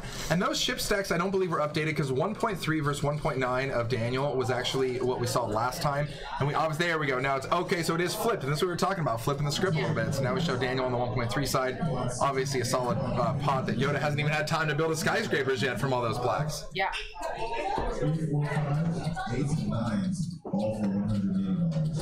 Raised to 150K. Daniel applying the pressure now. A lot of times we see players chop before it gets to heads up. I like that these guys are playing it out for a little bit heads up here. Heads up, I mean, it's a totally different animal. I have friends who want me to teach them poker, and when we start going over poker, I say, well, you don't understand. I can't just like teach it with me and you. I have to like, there has to be a ring of people. There has to be like a game. There has to be like, you have to start out with 8-9 handed before you can actually figure out how heads up is different. Yeah. Obviously, King 6 heads up, a playable hand versus in a ring game of 8 or 9 players, so it's an insta fold. Yeah. And so obviously here, if you're making a pair, more often than not, you're way ahead of your opponent. Whereas, you know, if it's a full ring game, you play much more cautiously. And with the way Daniel's been playing, his aggressiveness, I mean, it's great for heads up play. Yeah. Daniel's been here before. He's super comfortable playing this heads up, playing this style. The pressure isn't getting to him at all. Look, he's just staring. Look at the stare. Look, I love it. I love it. This is what I'm talking about. He is just like retina burning down there looking at what Yoda's every little twitch or maneuver is. Quick raise here by Daniel after Yoda limps. Raise to 140. Quick call by Yoda. All right, 10-10-4. Whiff City for everybody here. 2 diamonds. Daniel's the only one with a diamond in his hand. Daniel's still best with his queen high. Look at Daniel's stare down. I love it. 2 of hearts on the turn. It's a blank. Nobody ever needs a deuce. Now we've got 10s and 4s with the queen for Daniel. Double board pair here. At this point, he's... But can you really think your queen high is good here? Can you really call a Yoda sizable bet with a queen high? Let's see. Pot's at 290. Yoda bets 150. Literally exact half pot. Looks a little value-y here. Let's see if Daniel... I mean, that's not... I mean, you have to make a bit of a soul read to call that. I don't know. Yeah, it's rough. True story. Because he insta called the raise pre-flop, which would make us. But Daniel is, he makes the call. That good. He realizes that so often queen high is good whenever it's a double paired board. I think a lot of players there would give Yoda maybe credit for a king or an ace. That's why Daniel's the effing boss. And get away, and that's why Daniel just comes in for the win. Wow. Look at this. The chip stacks are getting pretty damn close there. 1.7 and 1.5. Almost a 50-50 even split in chips here. I love that freaking call by Daniel. Oh yeah, it's great. Made me like him so much. Like, and you know what I'm talking about? So with board textures with the double board pair, when a lot of times we'll get newer viewers to the channel and they say, how do I get started in poker and this and that? And one of the things we told about is, like, take your time. Start out at the smaller stakes. Learn board texture when, like, it's a double paired board and your queen high is good versus, like, the 8 high we just saw. Learn those mistakes, or not mistakes, for super cheap. Learn them at your friendly home game. Learn them in a 3-6 limit game. Don't just hop into, oh, I got some money, so I'm going to play a 5-10 no limit game and learn that for $5,000 when I could have learned it for like $20. Right. You know what I mean? Get that junior college diploma before you go to Harvard, all right?